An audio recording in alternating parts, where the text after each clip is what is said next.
In the year 1542, up at Hakone Pass, nestled in the mountains above the clouds, something strange, and honestly a little disturbing, was happening.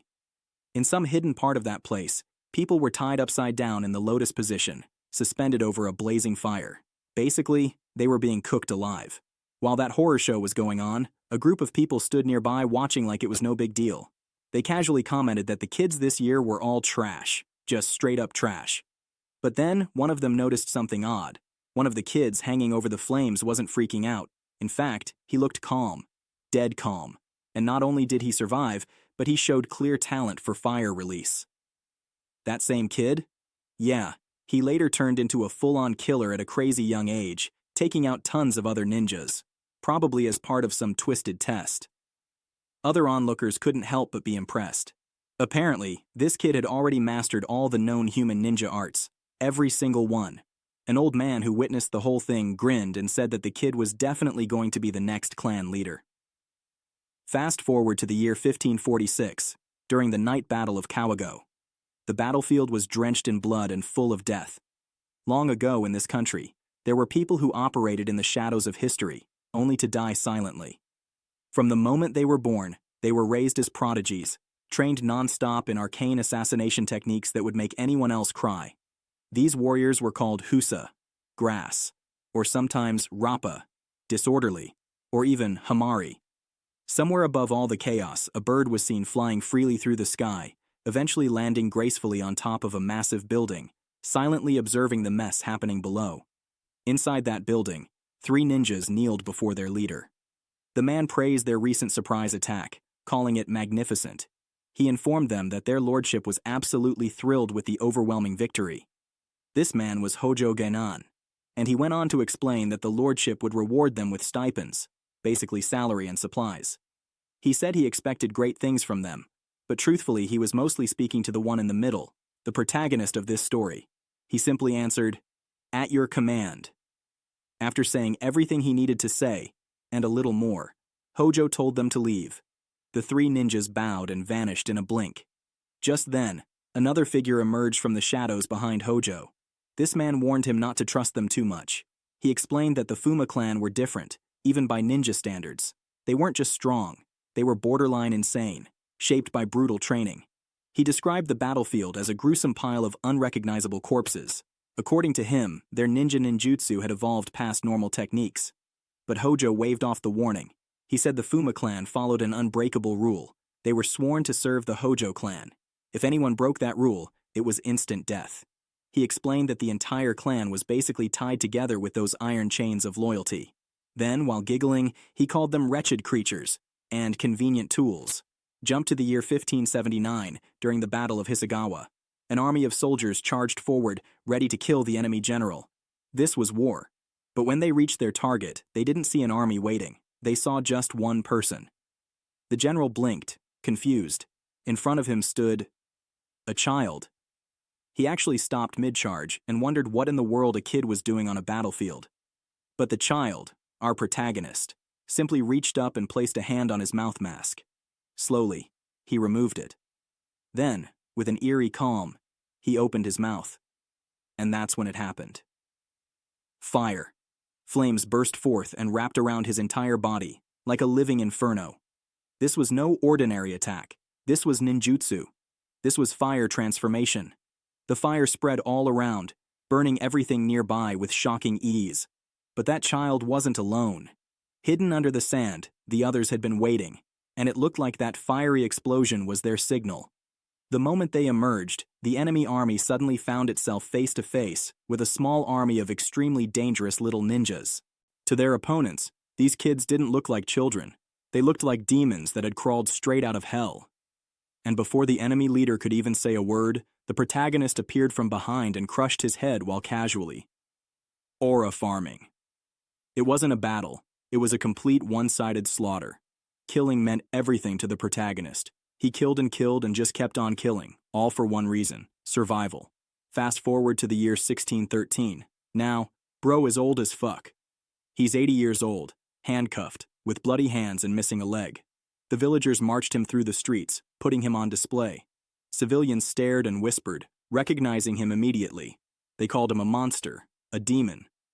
That year, Fuuma Kotarou had finally been captured by the Edo shogunate. The Hojo clan, whom the Fuuma had served for generations, had been defeated by Toyotomi Hideyoshi during the siege of Odawara. Their hidden village? Gone, completely destroyed.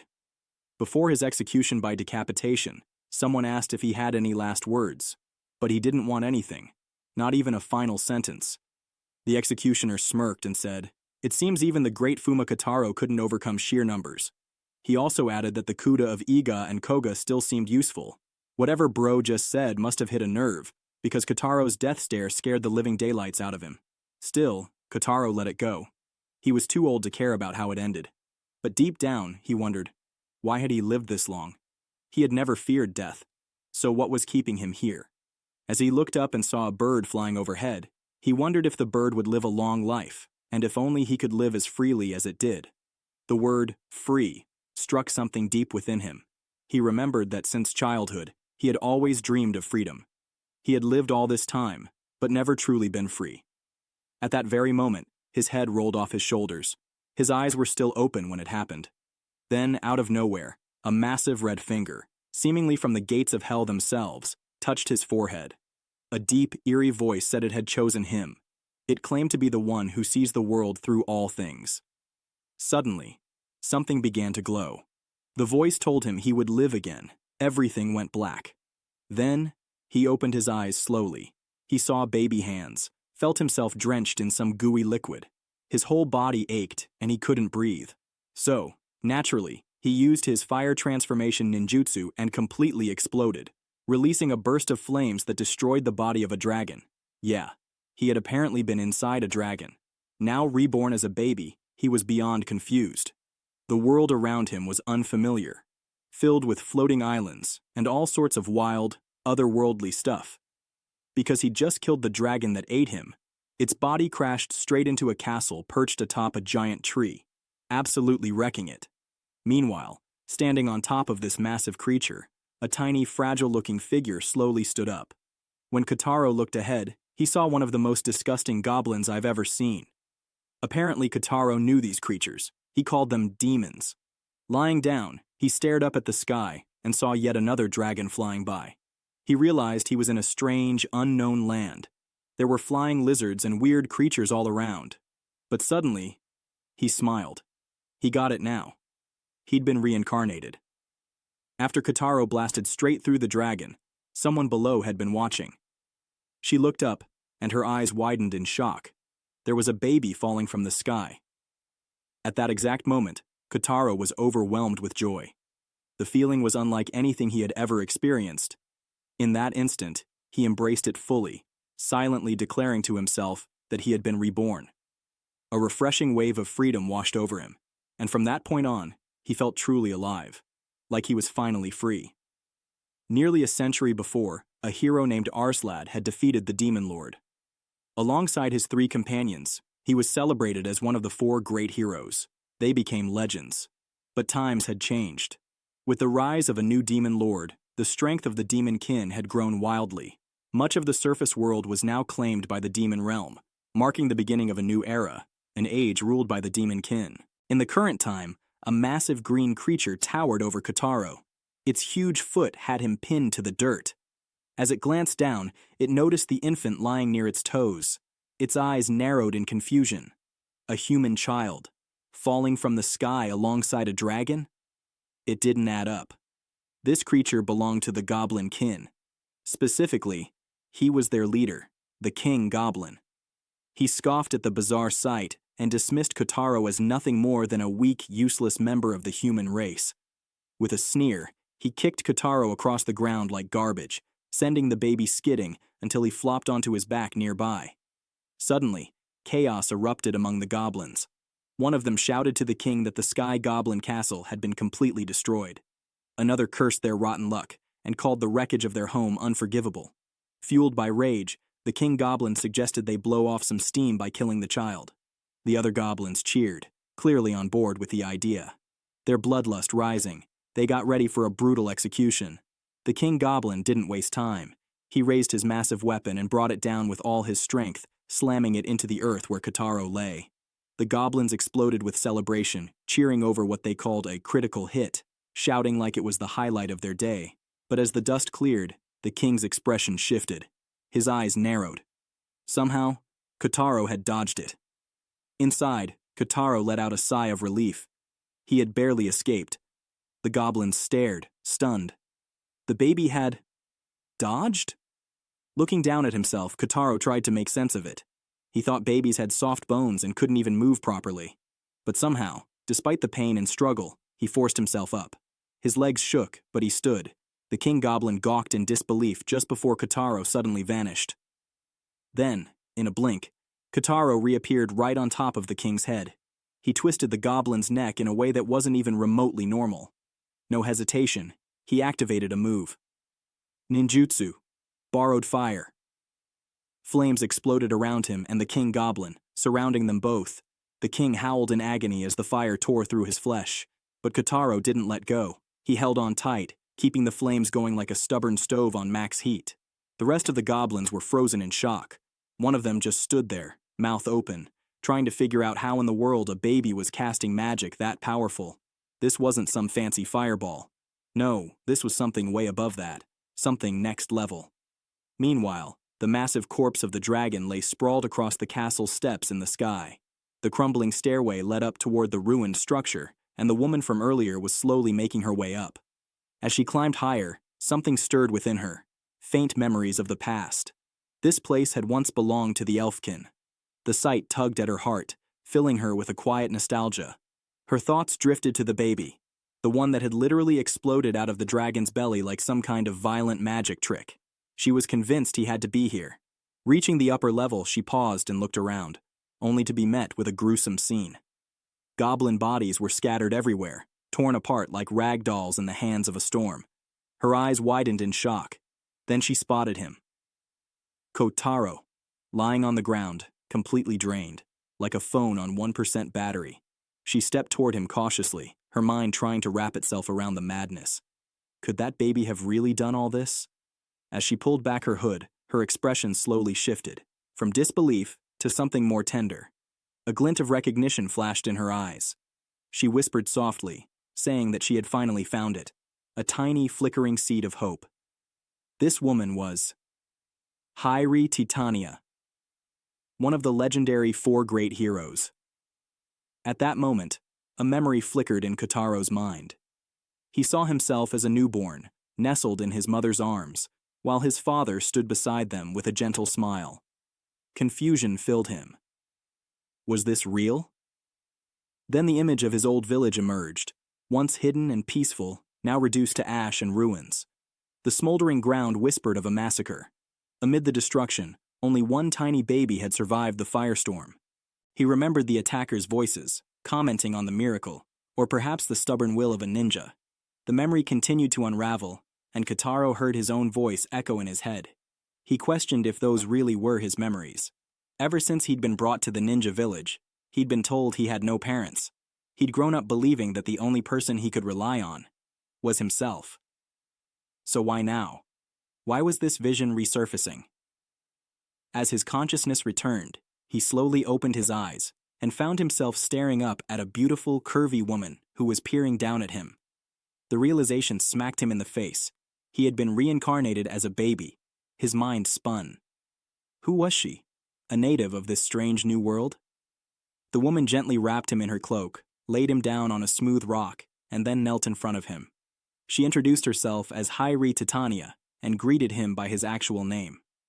That made his eyes twitch. How the heck did she know his name? She admitted she had peeked into his memories and apologized for doing it without his permission.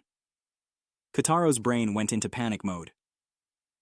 What kind of crazy ability lets someone see memories that deep? What kind of hack was she using? With a soft voice, Hyrie asked if she could stay by his side. She acknowledged that he was just a baby, physically anyway, and said she'd be happy to help however she could. Kotarou didn't respond immediately. His eyes narrowed slightly. Help? He didn't trust that word. What was her angle? But in the end, he decided it didn't matter. If she tried anything funny, he'd kill her. No hesitation. Just because he was trapped in a baby's body didn't mean he'd play nice. In this strange world, he'd use whatever he could. With that decision, he flashed her a sharp, knowing smile. Hyri's heart practically melted. Overcome with emotion, she threw her arms around him in a tight hug, cradling his tiny body. She promised she'd do her absolute best to support him. Her joy bubbled over, but in the process, she accidentally smushed Kotarou's face right into her chest. His cheeks lit up like a warning light. She quickly apologized, flustered, explaining that she was just super happy and couldn't resist how adorable he looked when he smiled. Even wrapped in her warmth, Kotarou stayed alert. Was this a trap? Was she trying to manipulate him? But no matter how hard he tried, he couldn't sense any bloodlust from her. It didn't add up. She didn't act like anyone he'd ever met. Could someone like this really exist? He shook off the thought. Number. He couldn't afford to trust anyone. Not fully, not yet. Kindness. It was dangerous. A weapon in disguise. That's how they got to you. That's how they tamed you, broke you, turned you into their obedient little pet. But not this time. Not in this life. He wouldn't suppress who he really was ever again. As long as his heart remained in chains, he'd never taste true freedom. With that final thought, his body relaxed. His mind faded. And Hyri, still watching him closely, whispered softly that he had pushed himself too hard and deserved to rest. Kotarou could barely keep his eyes open as sleep began to overtake him. He admitted to himself that part of the reason was his tiny baby body, but ever since he'd arrived in this strange new world, there had been an odd sense of comfort around him. It had been a long time, maybe too long, since he had felt this at ease while falling asleep. The ever-present killing intent that used to surround him had completely vanished. As he rested in Hyri's lap, she looked down at him with gentle eyes. She whispered softly, telling him he wasn't alone anymore, that she was now by his side. A flashback then revealed how Hyri had first come across him. When she had reached the Sky Castle, the aftermath of a violent clash lay before her. Goblin corpses were scattered everywhere, each one clearly taken down by Kotarou. Stunned by the scene, she wondered aloud who could have possibly done this. Her curiosity led her to place a finger gently on the baby's forehead and cast a memory reading spell. As the spell activated, Kotarou's memories flowed into her mind. She saw everything. His childhood among ninjas, the cold glares thrown his way, the suffocating killing intent that haunted even his sleep. But even as a child, Kotarou had never been caught off guard. She witnessed him take down assassin after assassin with terrifying precision. His execution flashed before her eyes, followed by a fierce, desperate battle against the Goblin King. After the massacre, he had sat alone on the floor, a dark, dangerous look clouding his face. Every trial, every betrayal, every lonely moment played out before her. And as those memories poured in, Hyri found herself in tears. She held Kotarou close, a storm of emotions swirling inside her. To live a life where one had to bury every feeling just to survive, that was the path of the ninja. A single mistake, and they'd be consumed by the demon kin. Yet even with all he had endured, there was something in this child's heart that hadn't died. A glimmer of light. Despite the isolation, Kotarou had never given in to despair. He hadn't let his heart turn dark. It was the heart of a true hero. In this new life, she silently wished he could finally know what love felt like. He wasn't alone anymore. As she sat quietly on a nearby rock, something horrifying happened. The Goblin King began to rise again. His body was torn apart, limbs twisted in unnatural directions, yet he stubbornly forced himself to stand. Disbelief warped his features as he stared at the child. The idea that a mere baby, a baby, had done this to him was something his mind couldn't accept. Rage surged through his broken frame as he prepared to attack once more. But just then, Kotarou stirred in Hyri's arms. His eyes snapped open, locking onto the Goblin King with a piercing glare. Without hesitation, he raised one tiny hand. In a single, effortless move, he erased the Goblin King from existence. The attack he did was so unbelievably powerful that mountains behind them got all destroyed. Hyri didn't even notice what had happened. She remained still, cradling Kotarou, who had already fallen back asleep, like nothing had happened. Time passed in silence, until something moved above them in the sky. Hyri's eyes narrowed. A flying creature was watching them. Acting quickly, she cast the spell, Air Rend, bringing the creature crashing down. As it fell, She swiftly threw her cloak over herself, panic creeping into her expression. Her thoughts raced. Had they been found by the demon kin? There was no time to hesitate. If you've made it this far, please step forward and press the button.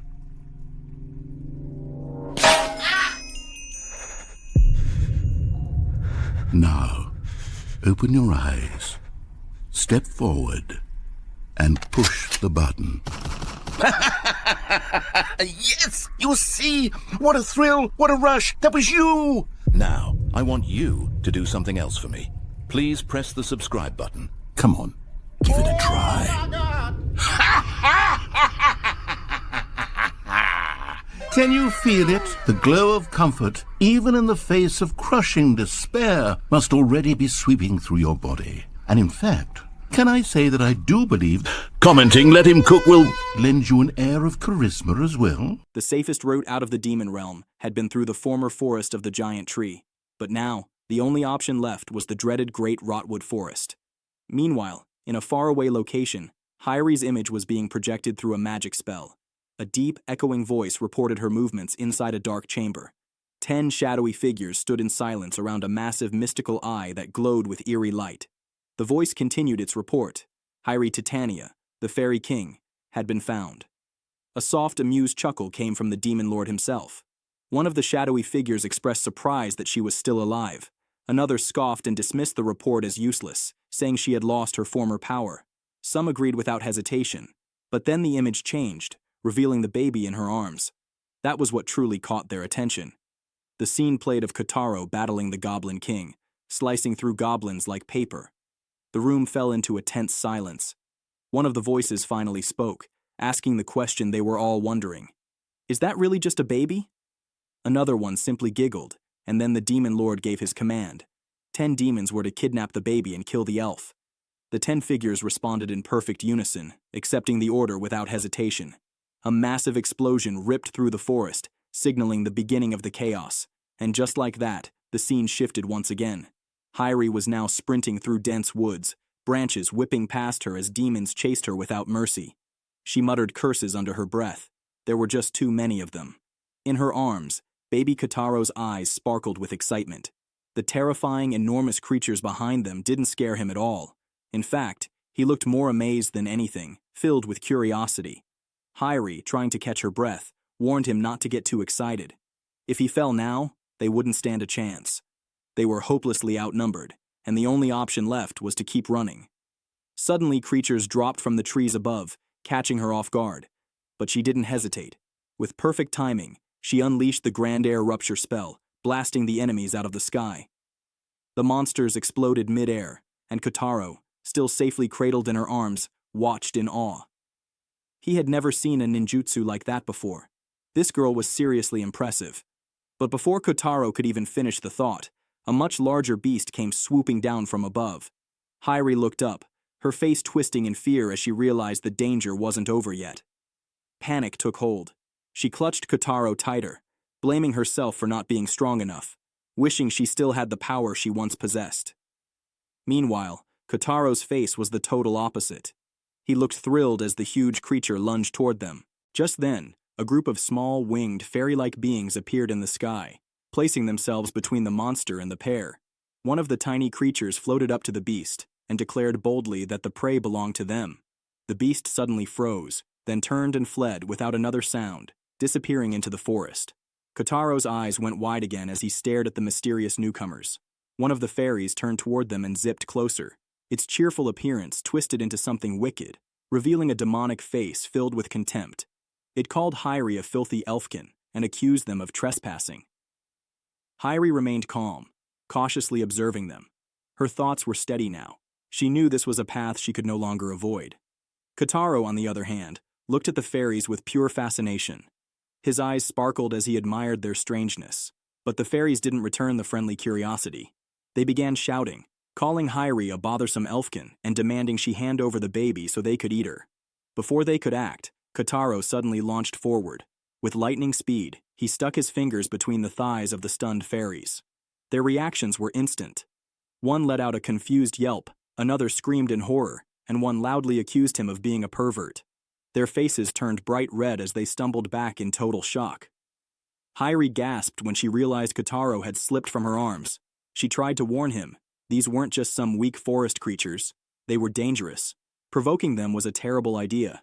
But Kotarou was still smiling, clearly having the time of his life. He shouted with excitement, calling the inchling flying beings so cool. And when Hairi looked at him, something changed inside her. That pure, innocent smile. It filled her heart with happiness. Seeing Kotarou like this, truly free for the first time in his life, made everything worth it.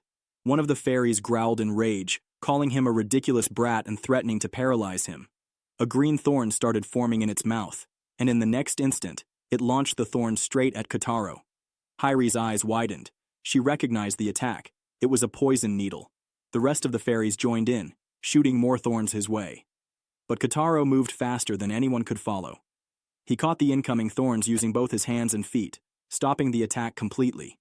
The fairies froze, terrified. Then he met their eyes with a sharp, menacing glare, and without a word, he threw the thorns back at them. Each one hit its mark, piercing the fairies' tiny bodies. Their screams echoed through the trees as they dropped to the ground, defeated. One of the dying fairies, barely clinging to life, muttered in disbelief that those movements weren't human. Kotarou landed softly, the intensity in his face fading. The thrill of battle was gone now, replaced by something cold and focused. Kotarou couldn't help but react whenever he felt killing intent. It always ruined his good mood. Right after, as if the battle hadn't even tired him, he just thought to himself how sleepy he was. Suddenly, a massive thorn came flying straight at him, but before it could land, Hairi grabbed him and made a run for it. Blood spilled from a fresh wound. She had taken the hit while protecting him. Kotarou looked up at her, eyes wide, the reality hitting him all at once. Hairi stumbled and collapsed, shaking as blood poured from her side. She gritted her teeth, cursing that the thorn had only grazed her but still hurt like hell. A laugh rang out, faint and mocking, from one of the fairies lying on the ground. Just then, a huge creature began approaching from the distance. The fairy, barely conscious, warned them in a smug tone. Their mama was coming. Out from the shadows came a massive and far more sinister fairy-like being. Her presence loomed over the bleeding Hairi. With a voice that carried both familiarity and mockery, the creature called out her name. Hairi's eyes widened in disbelief. It was Elva. Elva, now the Fairy King, sneered and demanded that Hairi hand over the baby. Her eyes sparkled with ambition as she declared that after killing Hairi, she'd finally earn the title of one of the 10 demons. Hairi could hardly believe what she was hearing. Elva joining the demon kin? It was almost impossible to accept. Before she could say anything, Elva let out a roar and shut her up. Then, in the most bizarre way possible, Elva began pulling a weapon from deep inside her throat. Once the weapon was out, Elva made it clear. She wasn't taking orders from the elfkin anymore. She launched her attack with no warning. Hairi barely dodged, the blast tearing through the forest and obliterating a tree behind her. Elva cackled, praising Hairi's survival but explaining that the venom in her attack could melt through anything. She promised the next strike would end everything. Hairi hit the ground hard, but her resolve only burned brighter. She refused to hand Kotarou over. Still holding him tightly, she looked down at him, and Kotarou stared back, dazed but safe. Without a second of hesitation, Elva called out her next move. Fairy King's Grand Sword Dance. A massive explosion followed, ripping through the land. But just before it could reach Hairi, Kotarou lifted one tiny finger, and the entire attack froze in place. A strange feeling washed over him. In his head, he admitted it. He couldn't just leave this girl to die. Elva stared, stunned. The baby had stopped her ultimate attack, with a single finger. Suddenly, it all made sense. Now she understood why the demon kin wanted him so badly. He wasn't a normal baby at all. Kotarou, meanwhile, sighed in his thoughts. His body had no stamina, but for a technique like that, it was just enough.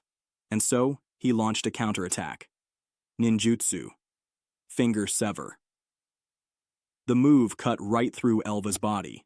Blood gushed from her mouth as she staggered backward, unable to believe what just happened. Before Kotarou could finish her off, Hairi stepped in and begged him to stop. She didn't want Elva to die. Elva, still barely standing, asked why she would spare her. Hairi answered without hesitation. She wanted to save her. Kotarou looked up at Hairi as she started to speak about the past. She explained how the elfkin and fairykin once lived peacefully together in the forest, a beautiful place known as the Forest of the Giant Tree. The Elf King and Fairy King had formed an alliance. The Elfkin ruled with wisdom, while the Fairykin protected their land with strength and numbers. But that alliance wasn't as pretty as it seemed. The Fairykin had been used, seen as lesser beings, uncivilized and unintelligent. Over time, that unfair treatment turned to hatred. War broke out. Hyrie had been just a child, helpless to stop any of it. Listening, Kotarou thought back to his past life. It was the same in every world. There were always those who used and those who got used.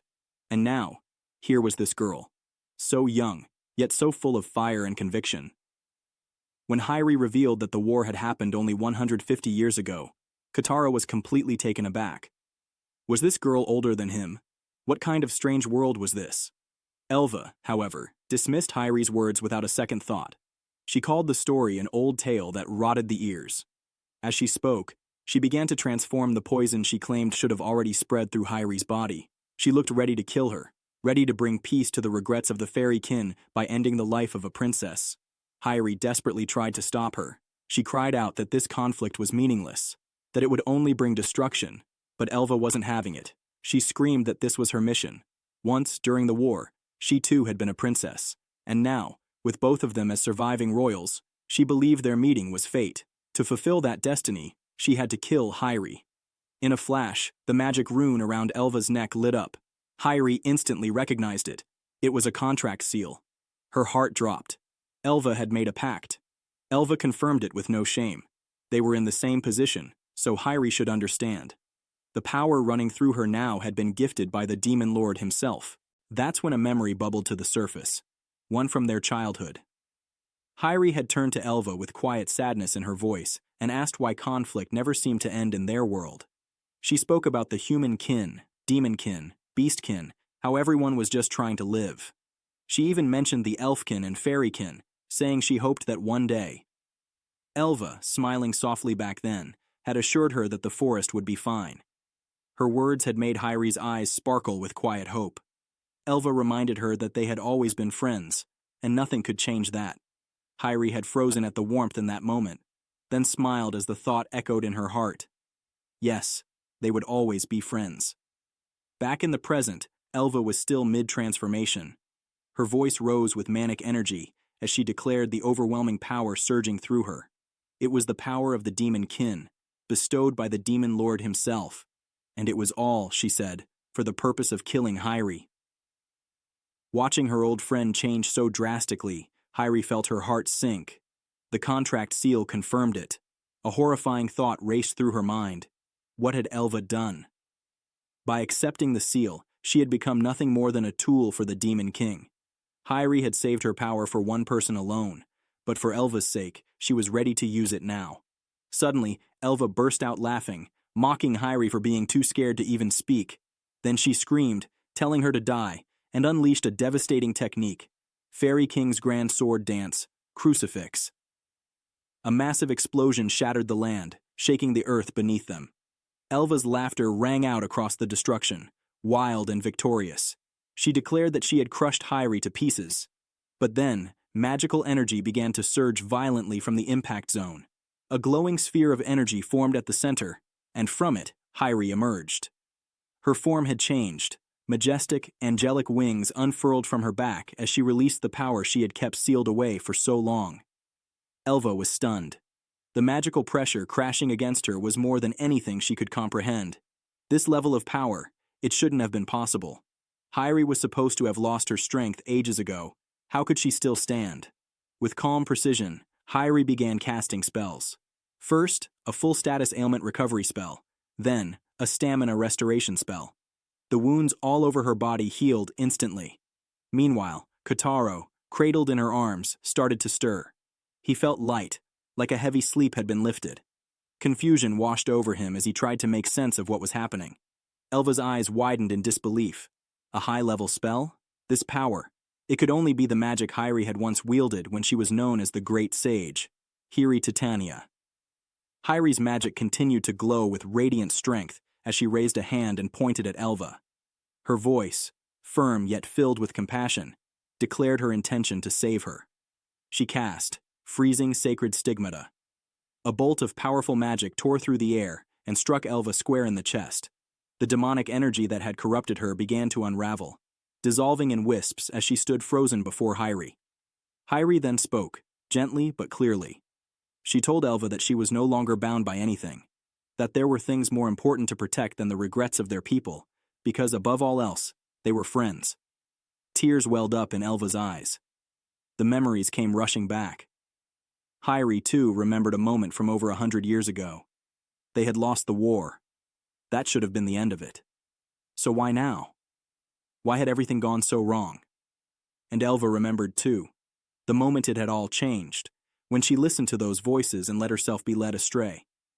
Now back on his feet, Kotarou reached out his hand toward Elva. Hyrie did the same, both of them extending their arms toward her.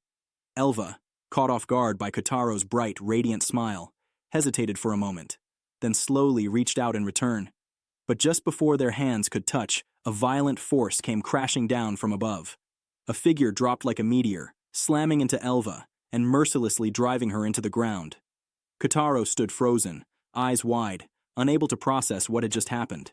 The attacker, the one who had just crushed Elva, glared at the scene with pure disdain. "Receiving a bestowal seal from the Demon Lord, only to end up like this?" she said. "Unforgivable. What a boring ending." It was a pro, one of the 10 demons, standing proudly atop Elva's crumpled form, laughing wildly. The twisted joy in her expression made it clear, watching her enemy suffer like this brought her nothing but bliss. Hyrie's power suddenly surged. Her anger exploded at the sight of Elva lying motionless beneath Apro's feet. Meanwhile, Kotarou still hadn't moved, his shock anchoring him to the spot. Apro kept smirking as she looked down at Elva. She casually remarked that the transformation caused by the contract seal was going out of control, something, she said, that someone like Elva clearly wasn't capable of handling. Fueled by rage, Hyrie didn't hesitate. She channeled even more energy, activating a teleportation spell in an instant. In a flash of light, she teleported both Kotarou and Elva to her side. Without wasting a second, Hyrie unleashed one of her strongest spells, the Karmic Inferno Annihilation. A colossal blast of energy erupted from her hand, ripping through the battlefield in a thunderous explosion. The entire area shook, the sky itself flashing with the aftershock.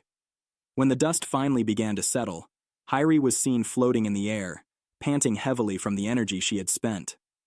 Elva remained unconscious beside her, gently drifting in the air, while Kotarou hovered nearby, his face twisted in rage. But even after all that, Apro was still there, standing in the exact same spot, completely unharmed. She coughed once, lightly brushed some dirt from her shoulder and casually complained, "Ugh, really? That blast was so rude.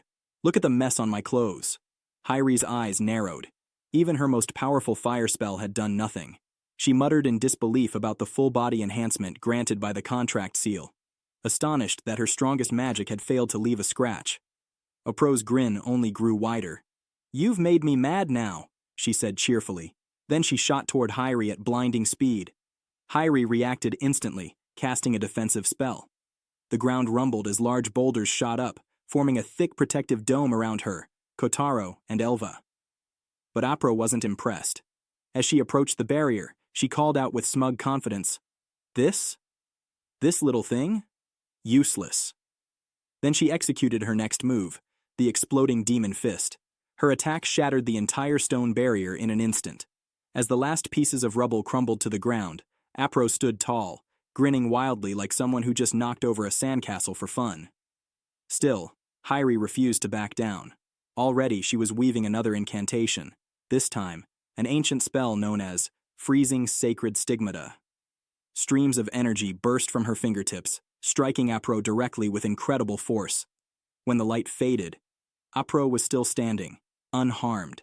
She let out a playful, "Ooh!" and said, "That was close. Was that freezing sacred stigmata?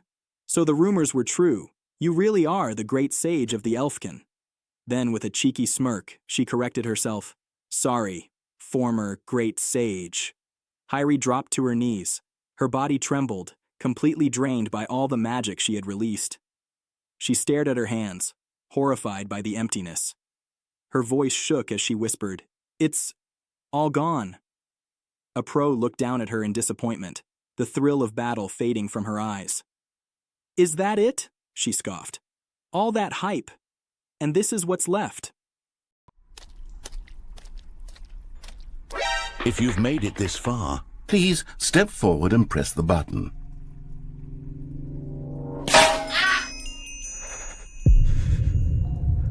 Now, open your eyes, step forward, and push the button. Yes! You see? What a thrill! What a rush! That was you! Now, I want you to do something else for me. Please press the subscribe button. Come on, give it a try. Can you feel it? The glow of comfort, even in the face of crushing despair, must already be sweeping through your body. And in fact, can I say that I do believe commenting "let him cook" will lend you an air of charisma as well? She wondered aloud whether Hyri's real power had been sealed inside some magic stone, only returned for a little while. But in the end, it didn't matter anymore. "It's time for you to die," she said coldly. But just before striking the final blow, Apro leaned in with a smirk. "Hey, before I end this, let me tell you something fun. It's something I once told the Fairy King, too." Suddenly, the scene flashed to a memory. Elva kneeling before the 10 demons. A pro stood in front of her, speaking directly to her, the same wicked smirk on her face. She asked if Elva was really okay with how things were, with the regret of her comrades and the humiliation she had endured. She brought up the fierce, fiery emotion buried deep inside her, and questioned whether Elva planned to live her whole life keeping it locked away. She told her to stop holding back, to let the anger out, saying that kind of darkness was perfectly fitting for a demon kin. Apru claimed that even the demon lord would be pleased with her, and that with Elva's power, and the power of the fairy kin, a proud warrior race, it would be more than enough. Back in the present, Apru burst into hysterical laughter. She said she had only been joking, and then called Elva as dumb as a bug. She mocked the fairy kin, saying they were everywhere, easy to control, perfect little pawns. Then she turned to Hyri and said that, as an elfkin, she should know that better than anyone. Hyri shouted back, voice trembling with fury, accusing Aru of messing with her best friend. Apru looked at her face and smirked, saying she was making such a great expression that it made her definitely worth killing. Kotarou, still floating in the air, grew angry as he listened to Apru's words. Aru loomed over Hyri, a twisted grin spreading across her face, clearly enjoying the frustration carved into her opponent's features. With a burst of wild energy, she declared her plan to send Hyri straight to the grave. Barely holding in her rage, Hyri spat curses at her, calling Aru a filthy demon kin. Unbothered, Aru drank in the moment, itching to hear Hyri's final scream. She began to charge up, gathering her power to unleash a finishing blow, her signature move, exploding demon fist. Just then, a figure flashed between them. Kotarou had intervened in a blur, catching Aru's fist mid-strike and standing firm between her and Hyri. Aru's eyes went wide, stunned that he had stopped her attack so easily. The atmosphere shifted. Kotarou's glare turned sharp and cold, a chilling pressure rolling off of him that made Aru instinctively shriek. Without a word, he activated a technique. Ninjutsu Redirection. The force of Aru's attack was absorbed and hurled back at her. Her body was ripped apart, blasted into scattered chunks. Redirection. A basic ninja taijutsu technique, worked by storing incoming energy in the body, then releasing it back outward. Hyri stood frozen, watching in awe and whispering to herself about what she had just seen. Inside, Kotarou reflected on himself. Killing had always been his entire identity, killing enemies, eliminating emotion, surviving without feelings. He had believed he was nothing more than a heartless ninja. But something had changed. He hadn't wanted to lose that girl. A strange feeling stirred inside him. Sympathy, affection, compassion, sadness, grief. Were these the signs that he still had a human heart? Tears slid down his face as he questioned it all. On the ground, Apru's mangled body twitched. She struggled to comprehend what had just happened, mumbling that the technique had broken through even the protection of the Demon Lord's contract seal. That's when Hyri realized the truth. Kotarou's ninjutsu wasn't from this world.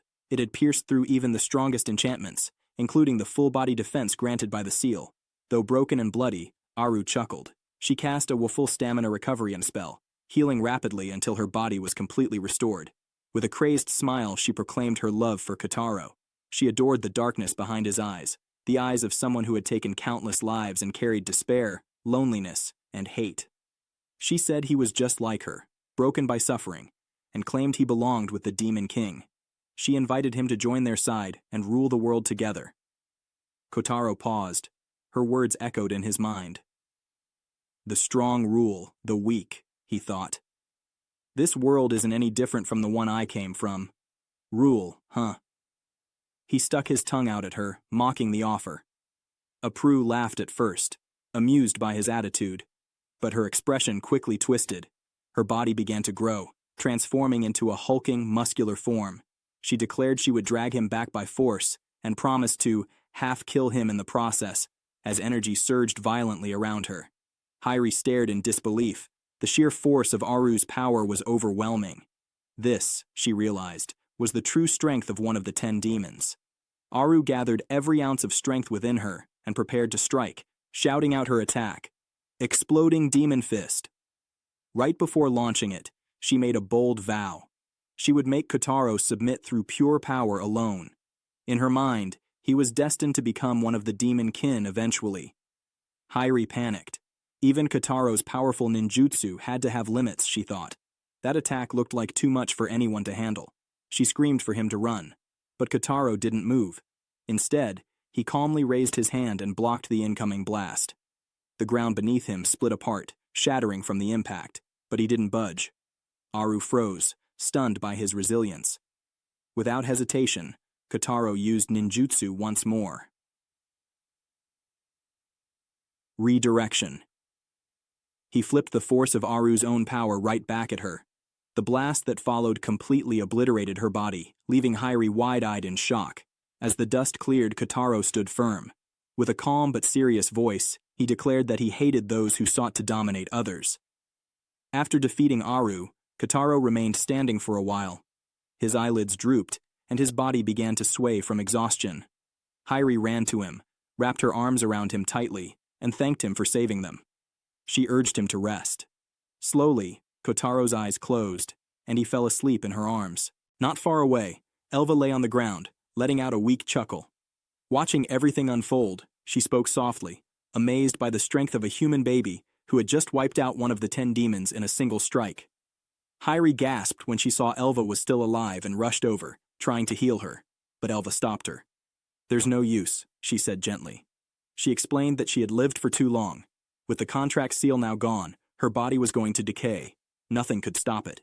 She admitted the fairy kin had gone too far, reaching for more than they ever deserved. No matter how hard they tried, they could never surpass the elf kin. She told Hyrie her journey was just beginning. The pursuers would come soon, and the demon kin would stop at nothing to get the baby. Then, using the last of her strength, Elva raised her hand and sent a burst of magical energy toward Hyrie. It's a parting gift, she said with a soft smile. Hyrie looked down and saw a new pair of shoes on her feet, S-rank gear known as the fairy boots. These winged shoes would triple her speed, allow her to levitate slightly, and make her harder to detect.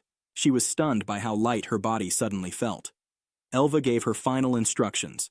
If Hyrie had nowhere else to go, she should head far east, beyond the Warlord Mountains, to a place called Hydrat. It was the last land in the world not taken over by the demon realm, still holding out against the demon kin. Powerful people from around the world were gathering there. With the boy by her side, Elva believed she might just... Her voice faded as her body began to crumble. Hyrie smiled through the pain and gently corrected her, saying Kotarou wasn't just her companion. He was her equal, her friend, a fellow party member, just like the elfkin and fairykin once were. She made a promise then and there to fulfill their dream, a peaceful world where no one ruled over another. Elva's fading form stirred, and a soft smile appeared on her face as memories of childhood surfaced. Then, she vanished completely. Her final words hung in the air, promising she'd be watching and waiting. Hyrie stood in silence, tears streaming down her cheeks. She whispered a quiet goodbye and wished Elva peace. But then, the scene shifted. Lying on the ground was Aru's severed eye. Suddenly, her entire body regenerated in a burst of dark energy. Her face twisted with panic and disbelief. She was somehow alive, and it was all thanks to the Demon Lord's contract seal. Staggered by the revelation, she tried to make sense of how Kotarou had deflected her full-powered demonic fist. It became clear to her now, he wasn't normal. And then, a voice echoed inside her mind. The Demon Lord's voice echoed coldly as he expressed his disappointment in her. Aproo gasped and stammered in fear, calling out to him with desperation.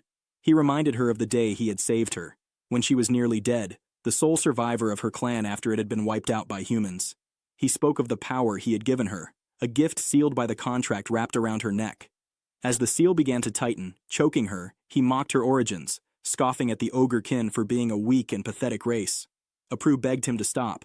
She pleaded with him to remember the suffering she had inflicted on others in his name, promising to keep doing whatever it took to meet his expectations. But her words fell on deaf ears. Her eyes rolled back, her body collapsed to the ground, and she began to shrivel as her life was drained away. From a nearby tree, a dark figure stepped into view. A low, sinister chuckle slipped from his lips as he announced that he would take all the credit. This was Asura, another of the 10 demons. The scene shifted. Hyrie was now seen dashing through the forest, her steps quick and determined. When she burst into a clearing, she stopped at the edge of a cliff, gasping for breath. Through ragged pants, she spoke with relief, saying they had finally made it. Kotarou slowly opened his eyes. Hyrie turned to him and explained that they had reached the Warlord Mountains.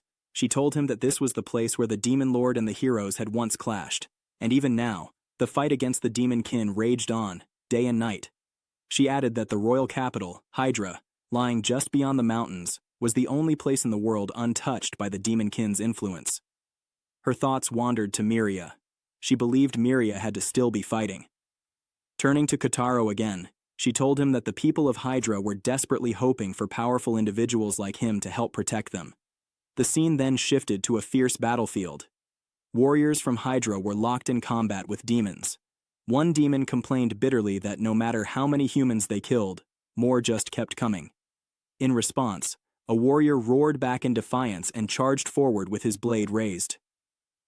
Nearby, a priest was working frantically, using magic to heal a wounded soldier. The injured warrior gritted his teeth and urged everyone to hold out just a bit longer, praying that reinforcements would come. Suddenly, a group of demons noticed the priest. They yelled that they'd kill her and stop her healing. They lunged forward, but before they could strike, they were all cut down in an instant. The priest looked up, stunned. Her eyes locked onto a woman standing over the fallen demons, wielding 2 massive swords. Her presence was overwhelming. A nearby warrior cried out in both shock and relief, shouting that they were saved. It was Miria. This woman was none other than Miria Barbados, one of the 4 great heroes. She glared at the remaining demons, sneering at their stench and claiming she couldn't stand the smell of demon kin. Without mercy, she swore to wipe out every last one of them. The demons froze in terror. One of them recognized her and screamed in panic, calling her the war god. Without hesitation, Miria charged, cutting down the demons like they were made of paper. Back with Hyrie, she was racing across the land. She sped past the area where Miria had just been battling. Miria suddenly paused, sniffing the air. She questioned the overwhelming scent of blood. It was thicker than anything she'd ever smelled before. It felt like it clung to her soul. Driven by rage, she yelled out, swearing she wouldn't let the demon kin escape, and took off after Hyrie. When she finally caught up, Hyrie turned and smiled, softly saying her name. Miria paused, recognizing her, and called her name in surprise. Elsewhere on the battlefield, Osreus appeared. He spoke aloud, observing that they had indeed come to the Warlord Mountains. To him, it was the perfect battlefield. Mentioning Kotarou, he admitted that the boy shouldn't be underestimated. With a wicked grin, he declared that he would take this chance to slaughter them all, and laughed maniacally as he said it. Back near Miria, she halted just before attacking Hyrie, her eyes narrowing with suspicion. She demanded to know why Hyrie was there, but then her gaze fell on the infant in her arms. Her expression shifted instantly, shock flashing across her face as she realized the baby was human. Before she could say more, she let out a sudden shriek as Kotarou leaped onto her head, tugging at her cat-like ears with both hands. Confused and flustered, she yelled at him, demanding to know what the hell he was doing, insisting that it tickled. But what baffled her even more was how he had managed to get there in the first place. Inwardly, Kotarou was completely captivated. He marveled at the texture and shape of her ears, wondering how a human could possibly have cat ears. Still, he admitted to himself that they were oddly satisfying to touch. But his curiosity was short-lived. Miria grabbed him by the head and slammed him into the ground with force, calling him a damn brat and threatening to kill him on the spot. Hairi rushed toward them, screaming Kotarou's name, her voice filled with panic. Whether she was worried for Kotarou or worried for Miria, it wasn't entirely clear. Then, without warning, the earth beneath them began to quake and crumble. Massive pillars made of stacked skeletons erupted violently from the ground, surrounding the area with an eerie, unnatural presence. Both Miria and Hairi stood frozen, stunned and confused by the sudden chaos. Not far from the scene, hidden just out of sight, a demon watched with amusement, giggling to himself. He explained aloud, to no one in particular, that this was a battlefield, one where war had raged for hundreds of years. Gesturing toward the girls, he declared that tens of thousands of corpses lay buried beneath them, all under his control. As his arm began to glow, he chanted a spell. Tens of thousands. Evil brute necromancy. And the piles of bones began to move. Skeletons surged forth like a flood, rushing toward Miria and Hairi. The demon continued giggling, finding the entire scene both comical and satisfying. He sneered, proclaiming that he would manipulate the foolish humankind who had perished here, many of whom he claimed had brought their deaths upon themselves. Back with the two girls, the bones were dangerously creeping closer. A pile of undead soldiers, each holding a different weapon, was steadily approaching. But in that same moment, Miria slashed through the entire pile, destroying many of them with effortless ease. Still, her expression remained angry. She realized she was just cutting down the corpses of their fallen companions, and that only made her more furious. She shouted at the demon responsible, yelling that it kept doing the most infuriating things. Then she unleashed an attack called Fang Sword, summoning a massive glowing golden beam that ravaged the area and obliterated all the skeletal pillars that had emerged. But just as the dust settled, more skeletons, just as many as before, surged up from the ground. Hairi was shocked and exclaimed that there seemed to be no end to them. Meanwhile, Kotarou was simply watching in awe as Miria continued slashing her way through the endless undead. While fighting, she kept glancing around, knowing that somewhere nearby, a demon kin had to be controlling these skeletons. But her thoughts were suddenly cut off when Kotarou jumped on her tail. Embarrassed and confused, she asked him what he thought he was doing. Kotarou, however, was too busy rubbing himself against her tail, completely captivated by how fluffy it was. Just like before, Miria grabbed him and threw him straight to the ground, calling him a damn brat and threatening, once again, to seriously kill him. Finding it the best time to act, the demon decided to make his move. But the moment he got a little closer, a sudden flurry of attacks burst from his body. He called it the Gatu Hungry Blade. The barrage of bone-like projectiles was aimed directly at the two girls. As the attacks closed in, the demon boasted that his bones were no ordinary ones. They had hardened over hundreds of years and, according to him, could pierce anything. Just as the deadly bones were about to strike, the demon shouted, "Die!"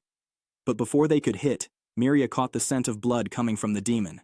She said it had finally revealed itself, then called it a chicken for fighting in such a cowardly way. The demon laughed at her insult and asked what she was getting mad about now. He explained mockingly that humans were nothing more than toys to the demon kin, and he found it entertaining to watch them kill each other. He added that if the demon lord truly wanted to, he could have destroyed Hydrat in a single night, and that thought, he said, was amusing, delightful, and downright amazing. Furious, Miria managed to block the demon's attack, but to her shock, her swords shattered on impact. She froze in confusion, realizing she was on the brink of death. But just then, Kotarou floated in front of her and shielded her. He struck a ninja pose, and Miria stared in disbelief, thinking to herself that the scent she had noticed wasn't coming from Hairi after all. It was coming from this strange kid. She realized the smell of blood wasn't just any ordinary scent. It clung to his very soul. It was far more intense than Hairi's. At that moment, Kotarou's eyes changed dramatically, like he was a lost member of the Uchiha clan. He quietly assessed the demon's corpse-controlling ability and dismissed it as a boring, mundane technique. Then, without hesitation, he activated the fuuma's 12 forbidden arts and announced his move. Summoning from the underworld. Bro really said, controlling only corpses. Let me summon the beings who reside in the underworld. The ninjutsu of the Fuuma clan far surpassed ordinary techniques. Iga, Koga, Saseki, Mochizuku, Nagoro, none of these renowned ninja clans could ever reach the hidden realm the Fuuma had discovered. But by wandering the border between life and death countless times, some Fuuma ninjas managed to communicate with the dead. The techniques they mastered through insane, brutal training were feared across the land and were simply called monster Fuuma ninjutsu. It was said to be as vast and terrifying as the spirits of the dead themselves. Back in the middle of the fight, Kotarou was still floating in the air, his hands quickly flashing through a series of ninja signs. Behind him, the two girls stood frozen in shock, just watching. Inwardly, Kotarou began chanting the activation phrase. He called upon the sleeping souls of the land, then bit his thumb and offered a drop of blood to the ground, swearing a blood oath to summon a creature from the underworld. The instant the blood hit the dirt, the earth beneath him started rumbling. That tiny drop of blood was suddenly not so tiny anymore. It exploded upward as a dark mass started to form from it. A shadowy creature began rising, slowly taking shape, at first drenched in blood, but gradually solidifying into something else entirely. Something far more terrifying. The aura radiating from the figure spread across the battlefield, sending a shiver down everyone's spine. Miria's eyes widened as she sensed something familiar, and Hairi looked just as stunned. They both recognized the energy, that magical power. It was the same as the one they had felt from the demon long ago. Then it happened. The creature fully formed and simply stood there, radiating an overwhelming presence. Aura farming. As if that was just his natural state. The demon who had been fighting them stopped mid-attack, clearly confused and thrown off. He stared at the newcomer and muttered, "What are you?" But even as he asked the question, his tone began shifting, a hint of recognition creeping in. The two girls gasped in unison. They recognized the figure as well. That wasn't just any demon. It was So유자인, the former demon lord. Meanwhile, Kotarou acted like it was just another Tuesday. No big deal. Just summoned the previous demon lord. Whatever. The current demon opponent looked absolutely shaken. Even Miria was baffled. She turned to Kotarou and demanded to know what the hell was going on. That was the demon lord they had somehow defeated 100 years ago. How was he standing here, alive? Then, to everyone's utter disbelief, So유자인 knelt before Kotarou and asked him what he should do next, awaiting orders like a loyal subordinate. Kotarou just sat there in silence, looking chill as ever, while Miria stared in disbelief. Hairi was equally shocked, quietly wondering to herself if this was truly part of Kotarou's ninjutsu. Had he seriously summoned and gained control over the former demon lord? The other demon, Asura, refused to accept this madness, his face twisted with rage as he yelled that he'd kill Kotarou right then and there. Slamming his bony hands into the ground, he launched a wave of bone attacks and proudly declared himself as Asura, one of the 10 demons. He vowed to kill both Kotarou and the resurrected So유자인. His attack shot up from beneath, binding So유jain with jagged bones, and another wave of bones came crashing down from above. But So유jain, he stopped it all with just one finger. One single finger. Asura stood there, absolutely flabbergasted. Meanwhile, the demon lord gave him the most tired look, like Asura was just some annoying fly buzzing around. Then, with a snap of his fingers, So유jain erased Asura from existence. Instantly, a powerful blast erupted, wiping Asura and everything the energy touched off the map. After this little demonstration, So유jain turned back to Kotarou, bowed slightly, and asked again what his next command was. But Kotarou just giggled like a baby and clapped his hands in pure joy. Asura, one of the dreaded 10 demons, had been wiped out in an instant. Hairi stood frozen, struggling to process what just happened. Right before her eyes, Kotarou had made the real former demon lord his subordinate. She was certain it wasn't some trick or illusion. Miria, completely thrown off by the scene, turned sharply to Hairi and demanded an explanation. She reminded Hairi that she had once left on a grand mission to find the seed of hope, and now she was asking if this kid was really it. Without a hint of hesitation, Hairi nodded. Kotarou was their world's hope. Meanwhile, So유jain, the once legendary demon lord who had been defeated ages ago, silently took in the battlefield around him. Fallen demons were scattered everywhere like broken toys. With a heavy voice, he reflected aloud how, despite all the countless decades or maybe even centuries that had passed since his downfall, nothing had truly changed. Not Miria. Not the world. Miria, furious at his cold words, lashed out at him, blaming the demon kin for all the chaos and suffering. But So유jain, calm as ever, simply replied that it was the humankin who once ruled everything in the first place. His words hit Miria hard, leaving her speechless. Speaking with a detached kind of sadness, Sylvain explained that their people had been oppressed for so long, and he had simply carried that hatred like a curse, because being born as the strongest among the demon kin, he had no other choice. But now, none of it mattered anymore. The world, in his eyes, was just a mess full of clueless fools. Then, turning to Kotarou, he asked, with a weird sort of gentleness, what his wish was, even calling him my lord. Deep down, Sylvain wondered if he was about to be dragged back into a life of endless fighting and killing again, like some cursed familiar. But Kotarou only smiled, a soft, peaceful smile, and inside his heart, he wished for something simple: peace. He didn't want to dominate anybody.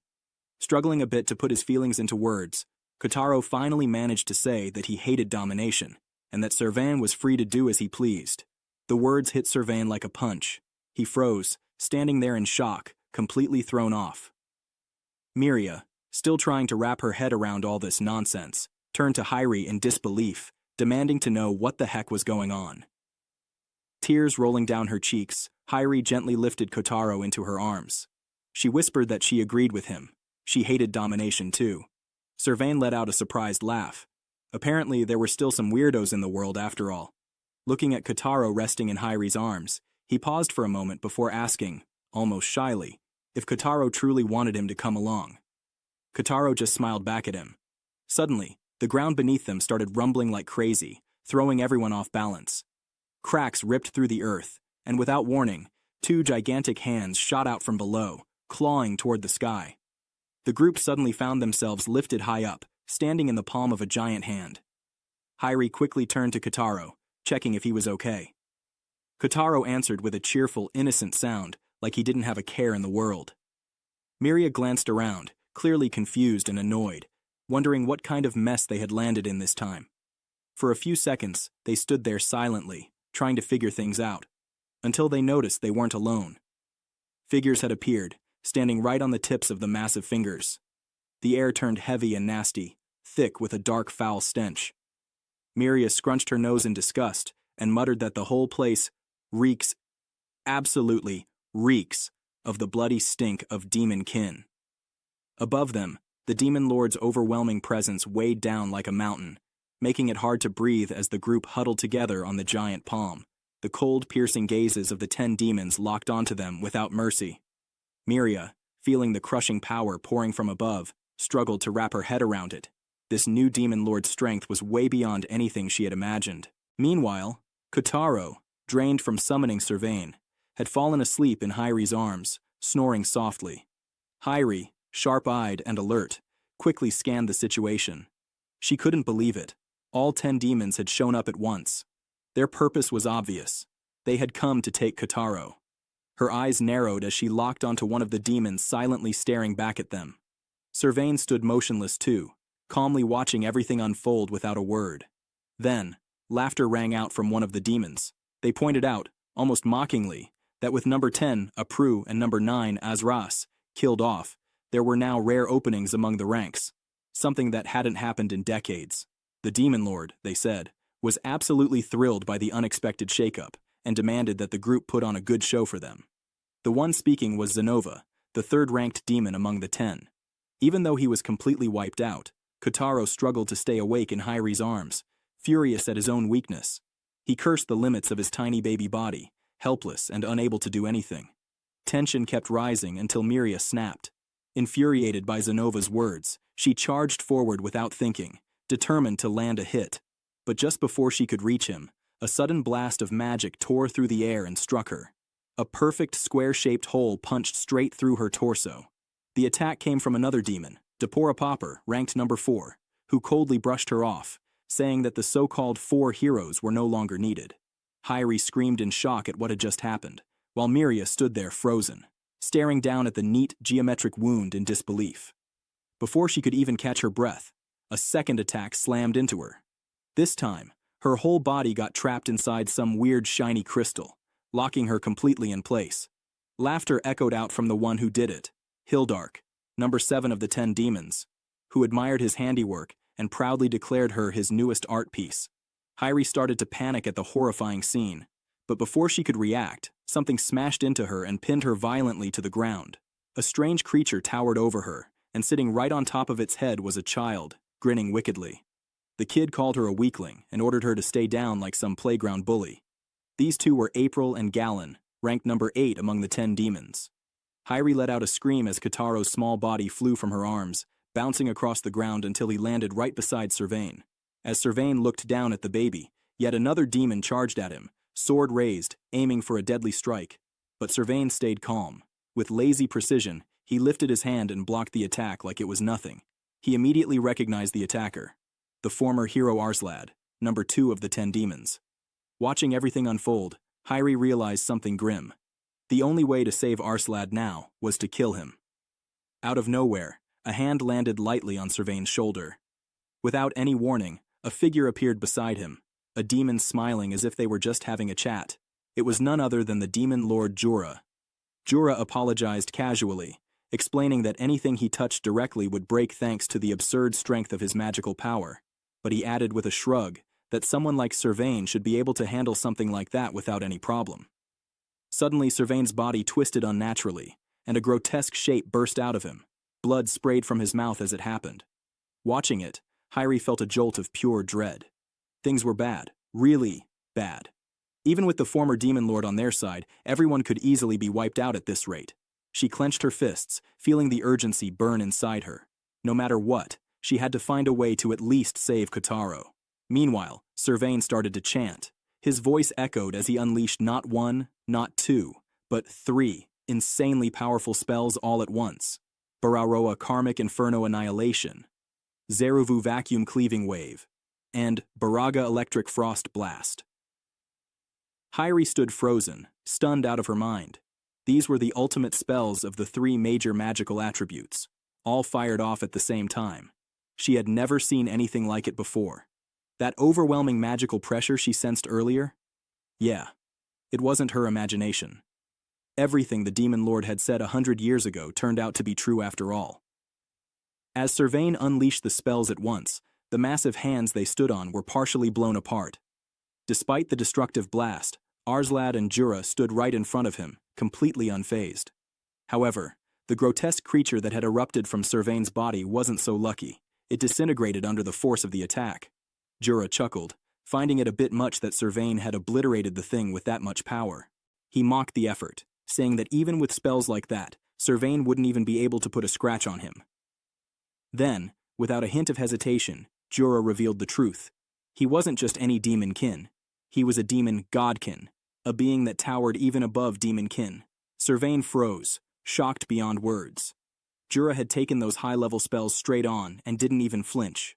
Meanwhile, Hairi's heart dropped. It was exactly what she feared. No one could stand against the current demon lord. No one but Kotarou. Calling out desperately to Kotarou, she watched as he slowly opened his eyes, trying to move.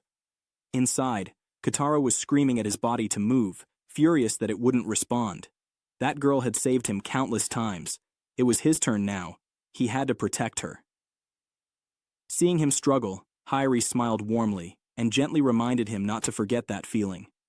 Both Kotarou and Sylvain stared at her as she gathered the last of her magical energy and poured everything into one final spell, Pilgrim Flash. A blinding burst of light swallowed the battlefield. Through the brightness, Hairi shouted for the demon lord Sylvain to take Kotarou and run. She cried out that Kotarou would be the one to change the world. In that moment, Sylvain remembered Kotarou's words, the hatred he held for domination. Without hesitating, Sylvain grabbed Kotarou and bolted into the distance. One of the 10 demons, pouting at the escape, muttered that it was kinda rude for them to run away after she had come all that way to play. This was Ramgris, number 6 among the 10 demons. Another of the 10 demons leapt forward excitedly, shouting that it was finally his turn. Confident in his speed, he declared that he wasn't going to lose. This was number 5, Igni. Then, right on cue, Jura appeared beside him, tossing out a wild idea. He suggested they might as well try dragging the baby, Kotarou, into the demonkin. He even proposed filling the empty spots among the 10 demons by using Miria and Hairi. Hearing this, one of the 10 demons burst into laughter, calling it the best idea ever. This was number 1, Slime. Sylvain soared high through the sky with Kotarou dangling from his tail. Eventually, Kotarou began to stir. When he finally opened his eyes, he caught sight of the endless horizon stretching out before him. His eyes lit up like stars, completely amazed by the view. Overcome with excitement, he shouted out in pure awe, thrilled at the realization that he was actually flying. His voice overflowed with joy as he soaked in the experience, calling it wonderful. Sylvain didn't say a word as they continued gliding across the sky. Kotarou, still buzzing with excitement, turned his gaze to the vast world below and asked how far it stretched, and what kind of crazy mysteries might be waiting at the very edge. Sylvain let out a scoff, clearly unimpressed by the boy's curiosity. In his mind, even though Kotarou had only just arrived in this world, it was still the same boring place as always, no different from before. But Kotarou passionately disagreed. He couldn't stop himself from rambling about how amazing everything felt. The freedom, the beauty, the excitement of it all. While flying, Sylvain thought quietly to himself. Kotarou's strange powers, his weird abilities that completely ignored the natural laws of this world, confirmed what Sylvain had already been suspecting. The boy definitely came from another dimension. The word freedom lingered in his mind. Even Sylvain realized it was the first time he had ever felt something like this. Eventually, Sylvain decided to answer Kotarou's earlier question. He explained that beyond the horizon was the Dragon's Nest, a floating island in the sky so terrifying that even the demon kin avoided it. Inside a place called the Abyss, people said legendary weapons and ancient treasures were hidden, though nobody who went looking ever made it back. There was also the World Tree, a gigantic tree so massive it pierced through the heavens themselves. Sylvain admitted the world was huge, so huge, even a former demon lord like him hadn't seen all of it yet. As Sylvain spoke about all these wonders, Kotarou quietly made up his mind. He wanted to go see them all. Then, Sylvain finally revealed where they were headed, the Tower of Time. Inside, he explained, the flow of time itself could be bent and controlled freely. He pointed out that Kotarou's body was still weak, too fragile for what lay ahead. Hearing that, Kotarou's face fell. Shame slowly crept onto his expression as he confessed that he hadn't been able to save Hyrie and Miria. But even so, he believed deep down that they weren't in any real danger yet. Sylvain started to say something grim, suggesting that maybe those two were already gone, but Kotarou quickly cut him off, firm in his belief. A flashback flickered through Kotarou's mind. While being carried away, he had pushed his senses to their limit and overheard Demon King Jura's voice. Jura had talked about using Hyrie and Miria as bait to lure Kotarou over to their side. Kotarou remembered every word of it clearly. Sylvain chuckled quietly when he heard that, finding the boy's stubbornness oddly amusing. After a little while longer, the Tower of Time finally came into view. Sylvain began his descent, gliding smoothly toward the ground. When he landed, he gently set Kotarou down and announced that this was as far as he could take him. Kotarou stared up at him and asked if he was really leaving. He told Sylvain honestly that he'd had fun traveling with him. Caught off guard by the comment, Sylvain turned his head, clearly flustered. He awkwardly admitted that maybe, just maybe, he had been affected a little too by this strange feeling of freedom. Embarrassed, he looked away. Kotarou just blinked at him blankly, while Sylvain muttered one last thing. He told Kotarou to quit calling him Demon Lord already. Since Kotarou hated the idea of domination, Sylvain said there was no point in calling him a king anymore. He declared that he had stepped down from being a ruler and told Kotarou to just call him Sylvain from now on. If you've made it this far, please step forward and press the button.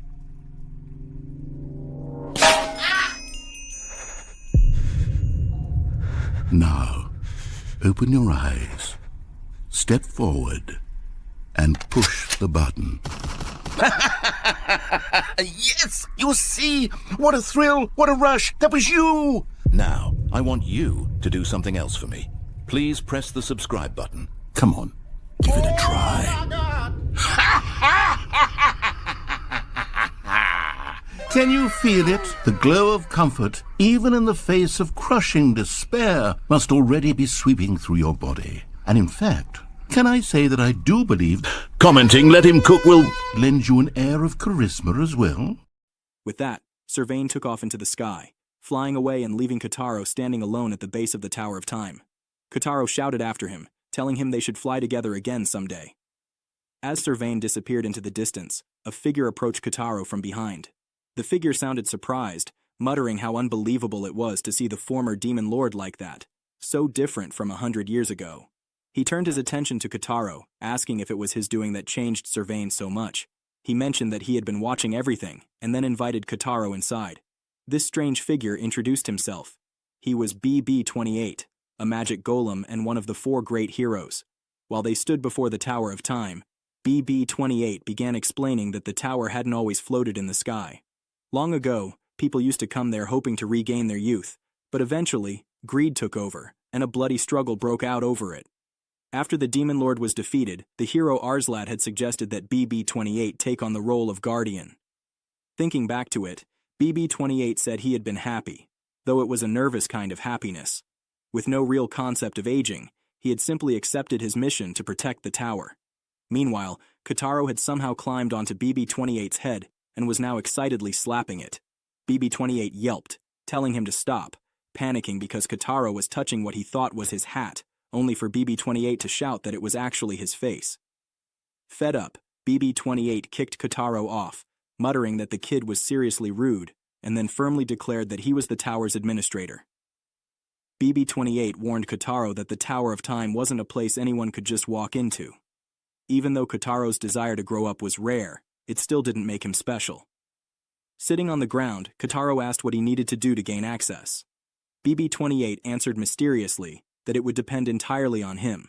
Kotarou, of course, just jumped right back onto BB-28's head, slapped it again, and called him a pompous rockhead, making BB-28 scream even louder.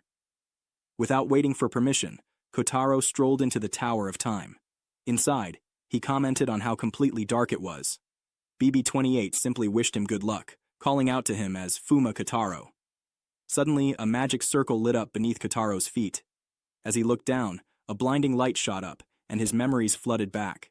The vision began playing like a movie. Elder Jan stood among a crowd of spectators, watching a brutal battle unfold.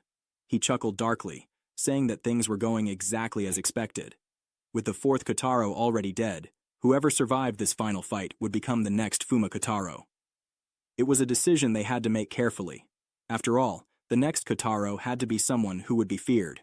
On the battlefield, the 2 remaining fighters faced each other. Kotarou threw down his weapon, making his opponent stare at him in confusion, wondering what he was thinking. Kotarou admitted he couldn't bring himself to kill the person standing in front of him. But the other ninja, cold and distant, said that Kotarou hadn't completely killed his heart yet, and because of that weakness, no mercy would be shown. The opponent vanished, and in a blink, reappeared behind Kotarou. Acting purely on instinct, Kotarou swung his bare hand, and to his shock, it went straight through the other ninja's body. As the enemy lay dying, they let out a soft laugh, saying Kotarou was truly worthy of being Fumoro. It hit Kotarou then. The ninja had let him land the blow on purpose. Through ragged breaths, the opponent spoke again. They said there was no room for compassion among them. They were shinobi, nameless blades made only for killing. In their world, those who couldn't kill would simply be killed. Yet, they admitted with a faint smile, the strongest were always the ones who hadn't completely killed off their own hearts. It was exactly because Kotarou had held onto a piece of his heart that he had become so strong. With their final breath, the ninja confessed that deep down, all they had ever wanted was freedom. As the light in their eyes faded, Kotarou wept. More memories bubbled up. In the vision, Kotarou whispered to himself that he had never forgotten. Not the person, not their dream. The dream of freedom. Somewhere along the way, though, he had lost his heart, giving up on the idea, thinking it was impossible, but not anymore. Now Kotarou swore to live for that dream, not just for himself, but for the one he had lost too. Back in the present, the magic circle's light grew even stronger. From its center, a new body began to take shape. BB-28 watched from the side, calling the scene splendid. It said that life was just a constant battle against despair. Those crushed by it were swallowed by darkness, but those who stood tall and carried their scars were the ones truly alive. That, BB-28 explained, was the entire reason the Tower of Time even existed. Only those who had conquered their deepest wounds could wield its power. And Kotarou, as expected of someone chosen by Hyri, had done exactly that. Now transformed, Kotarou stood firm, making a quiet promise to himself. He would definitely save Hyrie. Power surged through him as he stood tall. He looked like a young teenager now, around 15 or 16, no longer stuck in his old broken form. He marveled at how easily his body moved. No more baby limbs or old man joints. His muscles stretched and flexed with strength he hadn't felt before. A crazy sense of freedom and excitement flooded him. This world really was weird, and he loved it. Even though Kotarou was completely naked, he radiated pure energy and joy, like some wild kid unleashed on the world. BB-28 watched nervously from the side, wondering if it might be smart to, find him some pants. After all, heroes didn't exactly inspire awe running around like that. Kotarou, full of life, placed a hand on BB-28's head and cheerfully announced that he would come back and play with it again someday. BB-28 stared up at him, frozen. Memories flashed through its mind. Long ago, Arlad had done the exact same thing, saying the exact same words. It dawned on BB-28. Kotarou hadn't been putting on a tough act for himself. He had been worried about BB-28 being lonely. Before BB-28 could say anything back, Kotarou had already leapt off the edge of the Tower of Time, yelling over his shoulder that he would see it again soon. BB-28 watched him plummet down, shaking its head, so reckless, just like Arsad had been. Quietly, it wished Kotarou wouldn't die. It called out his name. Fuuma Kotarou. As Kotarou dropped like a rock toward the earth, he threw his arms wide and shouted that he wasn't chained by anything anymore. He had goals now, dreams of his own, and he was going to live for himself. Suddenly, right in his path, a massive skeleton appeared out of nowhere. Without hesitation, Kotarou reacted. Kotarou used a ninjutsu technique called silent steps, letting him land safely on the skeleton below. It was a basic ninja taijutsu move, one that erased a person's presence right as they touched down, making them seem like nothing at all. Relieved, Kotarou caught his breath, muttering that he hadn't expected to already hit ground level, or whatever passed for ground up here. Standing atop the giant skeleton, he glanced around, feeling weirded out that something like this just popped out of the clouds. Figuring he shouldn't just stand there, he decided to climb down. Right beside him, stuck deep into the skeleton's skull, was a sword. Curious, Kotarou took a closer look, noting how fancy it looked. Deciding it wouldn't hurt to have it, he grabbed the sword and yanked it free. As he lifted it, the reflection staring back at him in the blade made him freeze. It was his face, exactly like his past lives. Kotarou stood there confused. Wasn't he supposed to be reincarnated? Reborn? He remembered wondering about that before. Ninjutsu was supposed to be the peak of taijutsu, techniques only possible through hardcore body training. Now, a new question popped up in his head. Had he really been reincarnated as a baby, or was something else going on? In the end, he figured it was pointless to think too hard about it. Maybe he'd get answers when it mattered. Shrugging it off, Kotarou sprinted down the massive skeleton. Farther below, a group of people were already making their way along its length. One of them groaned, complaining about how insanely long the skeleton stretched. Another asked if they were at least halfway, shouting toward someone named Act. Act, sounding like he was already sick of life, shouted back that they weren't even 10% goited there yet. He said it like he was reading their death sentence. It was an S-rank demonic realm dungeon after all. A girl among them was struggling to breathe, whining that the air was way too thin up here. Act reminded everyone that up ahead was the legendary Dragon Slayer sword, their supposed reason for climbing this stupid skeleton. One guy asked why they were even bothering. Act snapped, asking if they even deserved to call themselves part of the hero's party. The dude with the big backpack just shrugged, saying he was only here for fun anyway. No way they were reaching the top. The girl straight up admitted she just wanted to go home and nap. Act was about to start screaming at them again, saying if he could just get that magic sword, he could finally become a real hero. But right then, a massive figure appeared ahead, stepping into their path. It laughed, a dark, echoing laugh, mocking them for thinking some puny human kins could ever reach the Dragon Slayer sword. The thing asked if they thought this was some kind of explorer game. The group immediately stiffened. They recognized it. A wandering armor. One of the worst possible monsters to run into. The armor gave them 3 delightful choices. 1. Die by its hand and have their stuff stolen. 2. Drop their food and jump off the skeleton. 3. Become its slaves. Act just stood there, internally screaming that these were literally the 3 worst choices possible. Then, in desperation, he shouted that he'd take option 3. Slavery. Right at that moment, Kotarou dropped down between the group and the armor like it was just another Tuesday. He greeted them casually, totally unfazed. The wandering armor immediately locked onto the sword in Kotarou's hand. Its tone changed. That sword, it recognized it. It was no ordinary weapon, it was an S-rank piece of equipment.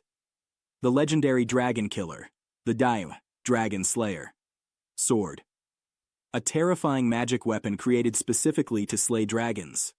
The group stared at Kotarou in total shock. Ax's jaw dropped the moment he spotted the sword in Kotarou's hand. He recognized it instantly. A human from above was holding the Dragon Slayer sword. Kotarou casually explained that he had just picked it up earlier, because he was fallen down. Act, still trying to process, repeated the word fallen like he couldn't believe it. Then Kotarou, without a care, offered to hand the sword over. Act practically exploded in disbelief, his voice shaking as he asked if Kotarou was actually serious. Kotarou nodded and said he'd trade it for everything Act was wearing. The boy carrying the giant bag cheered him on, while Act hesitated, muttering about giving away all his clothes. But a few seconds later, there he was. Act stood completely naked, clutching the Dragon Slayer sword. The boy with the bag burst out laughing, clearly not expecting Act to actually go through with it. The girl winced, covering her eyes and saying, Act's ugly body was just way too much to handle. Meanwhile, Kotarou celebrated like he'd won the lottery. He was finally dressed, now wearing rank gear, an adventurer's cloak, traveler's clothes, and a pair of adventurer's boots. Only then did he realize he had been naked this whole time, a thought so shocking it made the girl faint from excitement. Suddenly, laughter echoed from nearby. The wandering armor showed up, cackling like it had just hit the jackpot. It stretched out its hand, demanding the sword. Before Kotarou could even react, a flash of steel sliced through the air, and the armor was chopped clean in half. Standing in front of him, Kotarou saw Act, but something was seriously wrong. Act's face twisted into a crazy grin, his eyes wild. He muttered to himself with a deranged smile, talking about cutting everything to pieces. The boy with the bag shouted, asking what the heck was wrong with him. The girl, watching carefully, said that Act must have lost his mind because of the Dragon Slayer sword. The boy blinked, confused, so the girl explained, the sword was cursed. If you didn't have a strong enough will, it would drive you completely insane. Act screamed like a total maniac, ready to swing again. But Kotarou moved fast. He knocked Act to the ground and wrestled the sword away.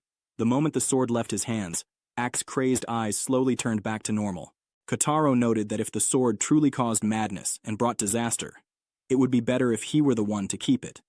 Meanwhile, Act lay flat on the ground, while the boy and girl stood over him. The girl leaned down and told him he had finally come back to his senses. Still dazed, Act blinked up at them and asked what had happened. The girl explained that he had lost his mind because of the magic sword. Act stared up in confusion and asked if that was really true. From a distance, the girl watched Kotarou and let out a deep sigh, sparkling as she admired him. She couldn't help but think how amazing he was, casually equipping a cursed weapon like it was nothing. Just how much training had he gone through, she wondered. Meanwhile, Act, still clearly confused, leaned toward the boy and quietly asked what was going on. The boy, still staring dreamily at the girl, answered in a whisper, "It was love." Down below, Kotarou finally reached the base of the massive skeleton. He knelt down, pressing his hand to the ground, carefully studying the terrain. He spotted 5 or 6 distinct human footprints in the dirt. Nearby, there was another trail. At first, Kotarou thought it belonged to a bear, but after focusing, he realized it wasn't. It was demon kin. Deciding quickly, he chose to follow the path with the most human tracks. That would most likely lead him to the last stronghold of humanity, the place Hiri had been heading toward. Hydrat. That would be his first destination. Just as Kotarou set off, he froze. The sound of fighting echoed nearby. Very close. The scene shifted. The ground ahead was littered with corpses, bodies strewn across the battlefield like grotesque decorations. Amid the carnage, one of the mangled creatures on the blood-soaked ground twitched, struggling to lift its head. With its final breath, it whispered in disbelief about the presence of a human kin, wielding such immense power. But before it could finish, a heavy foot came crashing down, stomping its skull without hesitation. The one responsible crouched beside the broken corpse, and without a second thought, started tearing into the remains. From somewhere nearby, a voice called out, asking where they had gone, noting there were still wolves around to eat, and casually pointing out that she seemed to have gotten smaller. May, chewing happily on flesh, gave a low murmur. Tasty. From a safe distance, Kotarou watched the whole thing unfold. He stared in disbelief, his brain struggling to process what he was seeing. They were eating monster meat. Kotarou's eyes lit up with excitement as he shouted that he had just found some weirdos. While he sparkled with joy, a deafening roar suddenly echoed around him. Instinctively, he slapped his hands over his ears, only to realize the noise wasn't an enemy. It was someone's stomach, specifically Measly's. May groaned, still starving. The strange creature attached to her body suggested there might be some wolves nearby they could munch on. But May's attention quickly shifted toward Kotarou, who was standing there waving at them like an idiot, grinning from ear to ear. Kotarou asked if they were doing some sort of training, joking that it reminded him of when he used to eat poisonous mushrooms every day to build up resistance. Before he could blink, May zipped right in front of him. Kotarou's brain stalled for a second. When had she even moved? May stared at him, drool dripping down her lips while the creature on her back whispered for her to hurry up and eat him. They were thrilled to finally find humans in this world. They had been starting to think it was just a wolf-only paradise. May hesitated, causing the creature to grumble and ask what the holdup was. May mumbled that she couldn't bring herself to eat innocent people. The creature protested, reminding her that they had already died once, so it didn't matter. Hearing that, Kotarou perked up and asked if they were reincarnators like him. The creature shrugged, admitting that the word kind of fit. Kotarou's whole face lit up. He excitedly greeted them, practically bouncing with happiness, and May felt a weird warmth bloom inside her chest. Suddenly pulling back, May warned Kotarou not to get any closer. She said she was a monster, and if he wasn't careful, she would eat him. Kotarou froze as her words echoed inside his head. Memories from his past life stirred. Memories of being called a monster too. But instead of fear, he just smiled gently at her. He said it was fine, that they were the same, and that he didn't mind. Slowly, he reached out his hand to her. May flinched in surprise, her heart clenching at the kindness. She whispered that she was happy. Then, without thinking, she chomped down on Kotarou's finger. Kotarou yelped, yanking his hand back and demanding what had happened to the nice handshake he was expecting. Realizing what she'd done, May panicked, dropped to the ground, and started bawling, wailing that she had ruined everything again and couldn't get along with anybody. At that moment, a massive shadow loomed over Kotarou. The werewolf boss towered behind him, shaking with rage. It roared that they had killed its brothers, and that it would never forgive them. Kotarou instantly felt the surge of murderous intent. He started to turn toward it, but May shot past him like a blur. Her eyes gleamed hungrily as she asked if the giant thing was meant for her. Without any hesitation, she chomped straight through the monstrous werewolf in one terrifying bite, dropping it like a sack of potatoes. Kotarou stood there, smiling in amazement. In his mind, he thought to himself, "Yep, definitely an interesting girl." Kotarou soon realized they hadn't exchanged names, so he introduced himself as Fuuma Kotarou. May responded by explaining that she hunted those who harmed humans, predators, and that her alias was Red Riding Hood, sometimes even Cannibal Hood. Kotarou casually remarked on how cleanly she ate, noting that not even blood or bones were left behind. Saying he was in a hurry, Kotarou mentioned that they might cross paths again somewhere else. May froze for a moment, her gaze locking onto him, and a faint blush rose to her cheeks. Softly, she admitted that she hoped so too, adding that maybe, someday, she would finally have a friend.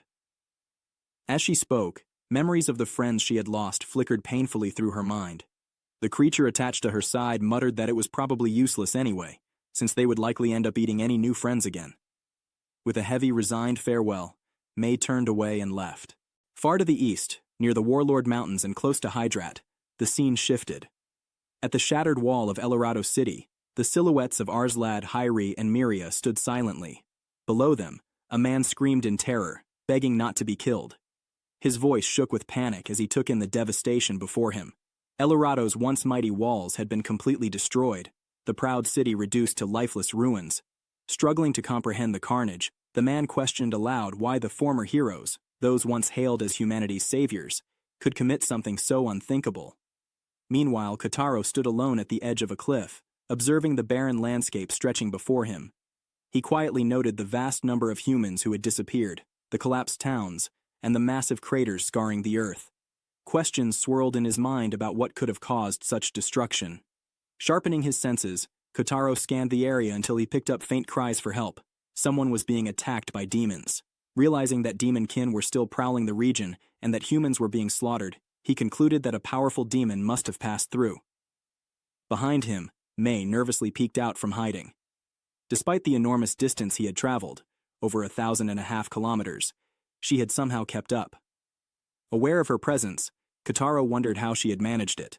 Without turning, he called out, inviting her to stop sneaking around and just come with him.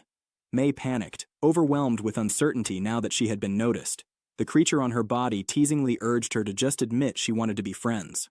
Flustered, Mei shouted that she was scared she might end up eating Kotarou if she stayed close. Unfazed, Kotarou reassured her that she had nothing to worry about. He was stronger than her, and she wouldn't be able to devour him even if she tried. Mei stared at him, stunned by his confidence. Without another word, Kotarou turned and continued walking, telling her she could join him if she wanted. He had someone he needed to save. Elsewhere, 2 children were fleeing through the ruined wasteland. One of them, Emile, stumbled and fell, hitting the ground hard. His companion stopped and called out, urging him to get back up. Frustrated, Emile cursed under his breath as he pushed himself up. The other child, desperate, insisted they had to keep moving. Emile, disoriented and exhausted, questioned where they could even run, pointing out that Hydrat had probably been destroyed too. Clenching his fists, Emile shouted that there was no point in running anymore. There was nowhere left to go.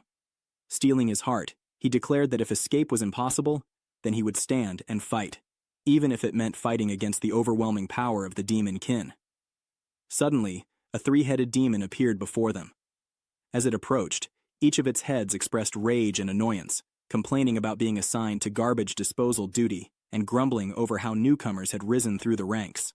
The demon, Deporapopper, ranked 6th among the 10 demons, ranted bitterly about the demon lord's contract seal and his own status as a demon godkin. Though he admitted he was a failure, he decided, in a twisted mood, to have some fun killing humans. Without warning, Deporapopper pointed a finger and blasted away the top half of Emile's sister's body. Emile screamed in horror. The demon laughed gleefully, praising the look of despair on Emile's face and proclaiming how joyful it was to kill humans one by one. In a desperate attempt to fight back, Emile charged energy into his hands and fired a spell, but it had no effect. Deporapopper mocked the weak attack and prepared to strike again. Emile gritted his teeth, helpless and furious. Before the demon could finish him off, flames suddenly engulfed Deporapopper's body. A massive explosion followed, swallowing the demon completely in fire. Deporapopper howled as he burned. From the smoke and flames, Kotarou stepped forward. He calmly questioned whether a demon like Deporapopper was really dying from just that level of firepower, adding that he still had something to ask. Deporapopper, confused and alarmed, demanded to know who Kotarou was. Kotarou answered plainly. Since Deporapopper was one of the 10 demons, he might know the whereabouts of Hiri and Miria. Deporapopper asked warily why Kotarou wanted to know. Instead of explaining, Kotarou issued a warning. He told the demon not to direct any killing intent at him. Deporapopper, caught off guard, asked what he meant. Kotarou repeated himself. If Deporapopper even so much as thought about killing him, he would kill the demon on the spot. Deporapopper glared at him, then laughed loudly, declaring it would be interesting to see who would kill who. He began to charge up a spell. Kotarou's expression darkened as the confrontation escalated. In a flash, Deporapopper attacked, and Kotarou's body was split in two, collapsing to the ground. Deporapopper roared with laughter, mocking what he believed was Kotarou's defeat. But confusion quickly spread across his 3 faces as Kotarou's body began to fade like mist. At that moment, Kotarou reappeared, standing on top of Deporapopper's head, revealing that what had been struck was only an afterimage, a trick he had forced the demon's eyes to see. Deporapopper, bewildered, struggled to comprehend what had just happened. He had never encountered such magic before. The technique Kotarou had used was a basic form of ninja genjutsu known as Crimson Sight, a skill that created afterimages to confuse and deceive opponents. Furious, Deporapopper unleashed another attack. He let energy crackle at his fingertips and fired, but Kotarou dodged with ease. Another blast came, and Kotarou evaded again. A relentless barrage followed. But no matter how many times Deporapopper attacked, Kotarou danced effortlessly through the air, untouchable. As he weaved through the attacks, Kotarou marveled inwardly at how freely his body moved now that it was in its prime. He didn't even feel tired. All the limitations Kotarou once felt as a baby had completely vanished. Hovering high above Deporapopper, he unleashed a ninjutsu technique known as Phantom Fire.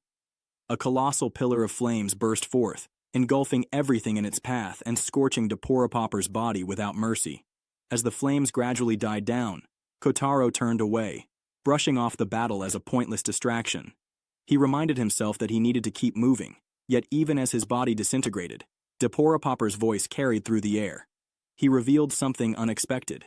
It had been the four heroes themselves who had destroyed the city. Kotarou paused, his interest piqued. Deporapopper continued, speaking of the Demon Lord's manipulation, how the once revered heroes had been twisted into tools to wipe out humanity's final sanctuary. He spoke of a contract seal that bound them, insisting there was no hope for salvation. Kotarou digested the heavy truth. If Hyrie and Miria had truly fallen under the Demon Lord's control, there was only one solution. He would destroy the Demon Lord himself. As Deporapopper's voice faded into nothingness, he left Kotarou with one final, unsettling fact. The Demon Lord was not born of this world's laws, and this world itself was merely a fragment of something infinitely larger. Pushing those thoughts aside, Kotarou made his way toward Emil. Flustered, Emil hurriedly handed Kotarou the Dragonslayer sword, explaining that Kotarou had dropped it during the chaos. Kotarou was annoyed at himself for not noticing. Wielding a sword without a scabbard was always a hassle. He then asked Emil if he had felt anything while holding the blade.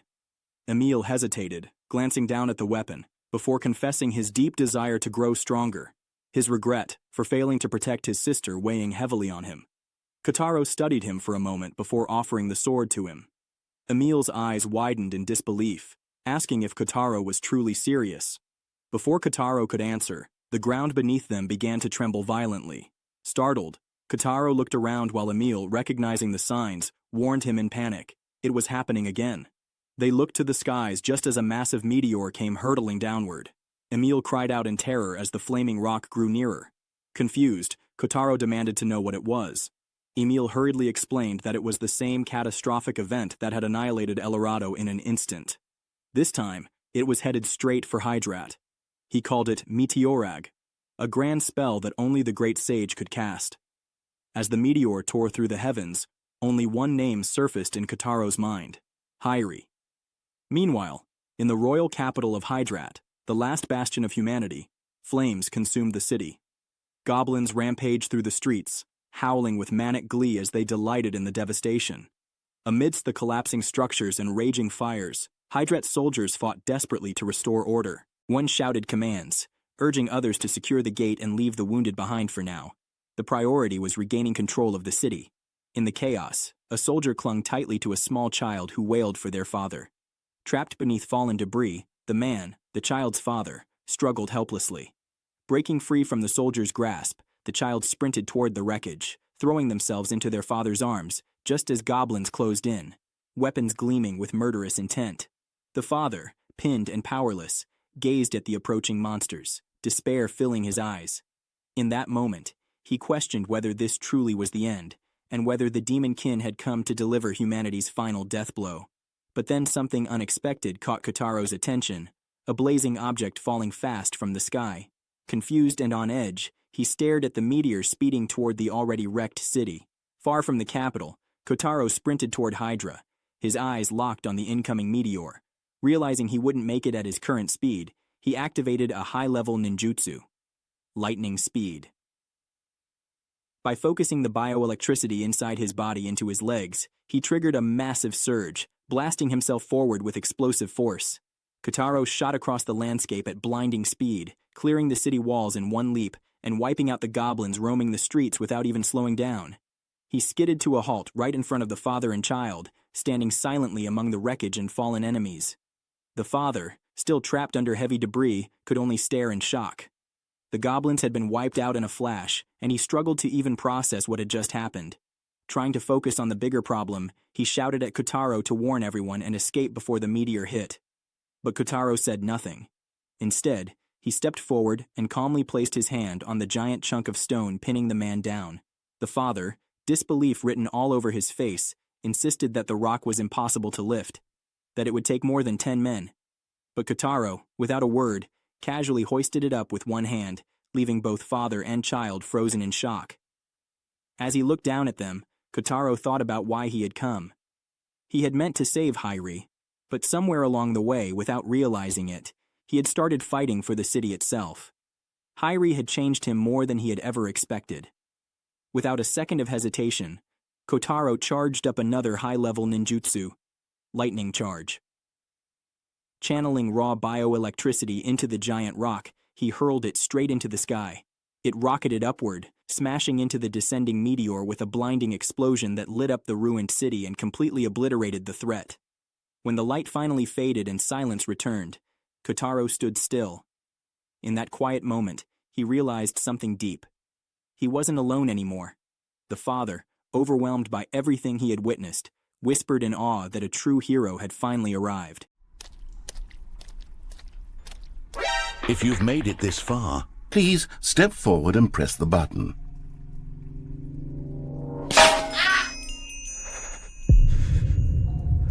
Now, open your eyes, step forward, and push the button. Yes! You see? What a thrill! What a rush! That was you! Now, I want you to do something else for me. Please press the subscribe button. Come on, give it a try.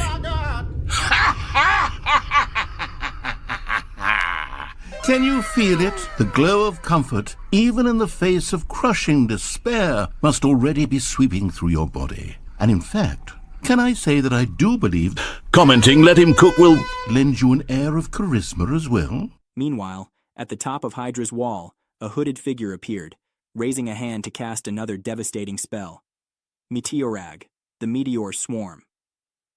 But before the spell could finish, Kotarou reappeared once more, facing the figure head-on and speaking a single name, heavy with emotion. Hairi. Hairi looked at Kotarou, her eyes filling with tears as they faced each other. Her voice shook as she apologized, barely able to speak. Kotarou listened silently as she poured out her feelings, the surge of hatred boiling inside her, the rage that had been eating away at her heart. She admitted she couldn't control it anymore, that the pain she suffered had twisted her so badly. She believed the only way to protect herself was to destroy humanity before they could hurt her again. Her words, filled with madness, showed just how far she had fallen. Kotarou sensed immediately that something was wrong. He wondered if the contract seal was distorting her emotions, pushing her beyond her limits. Without a second thought, he began walking toward her. Hairi, her voice trembling with fear and desperation, shouted for him to stay away. She warned that if he truly wanted to stop her, he would have no choice but to kill her. At that moment, she activated a devastating spell. Barakuroa, the karmic inferno annihilation. A massive wave of destructive energy erupted from her body, tearing apart a large section of the wall. When the dust finally cleared, Kotarou stood behind her, his clothes tattered and scorched by the blast. Hairi spun around and unleashed another surge of energy, but Kotarou kept advancing without flinching.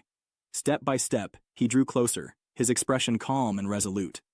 Speaking gently, he told her that he understood. He knew she wasn't truly intent on destroying everything. His steady, sincere words caused Hairi to hesitate. Kotarou continued, reminding her how much she had taught him, how it was because of her that he had made it this far. Then, without hesitation, he embraced her. Hairi froze, overwhelmed by emotion. Kotarou promised her that he would kill the demon lord and set her free. Tears welled up in her eyes once again. But in that vulnerable moment, Arslan appeared. In one brutal motion, he drove his blade through both Kotarou and Hairi as they embraced.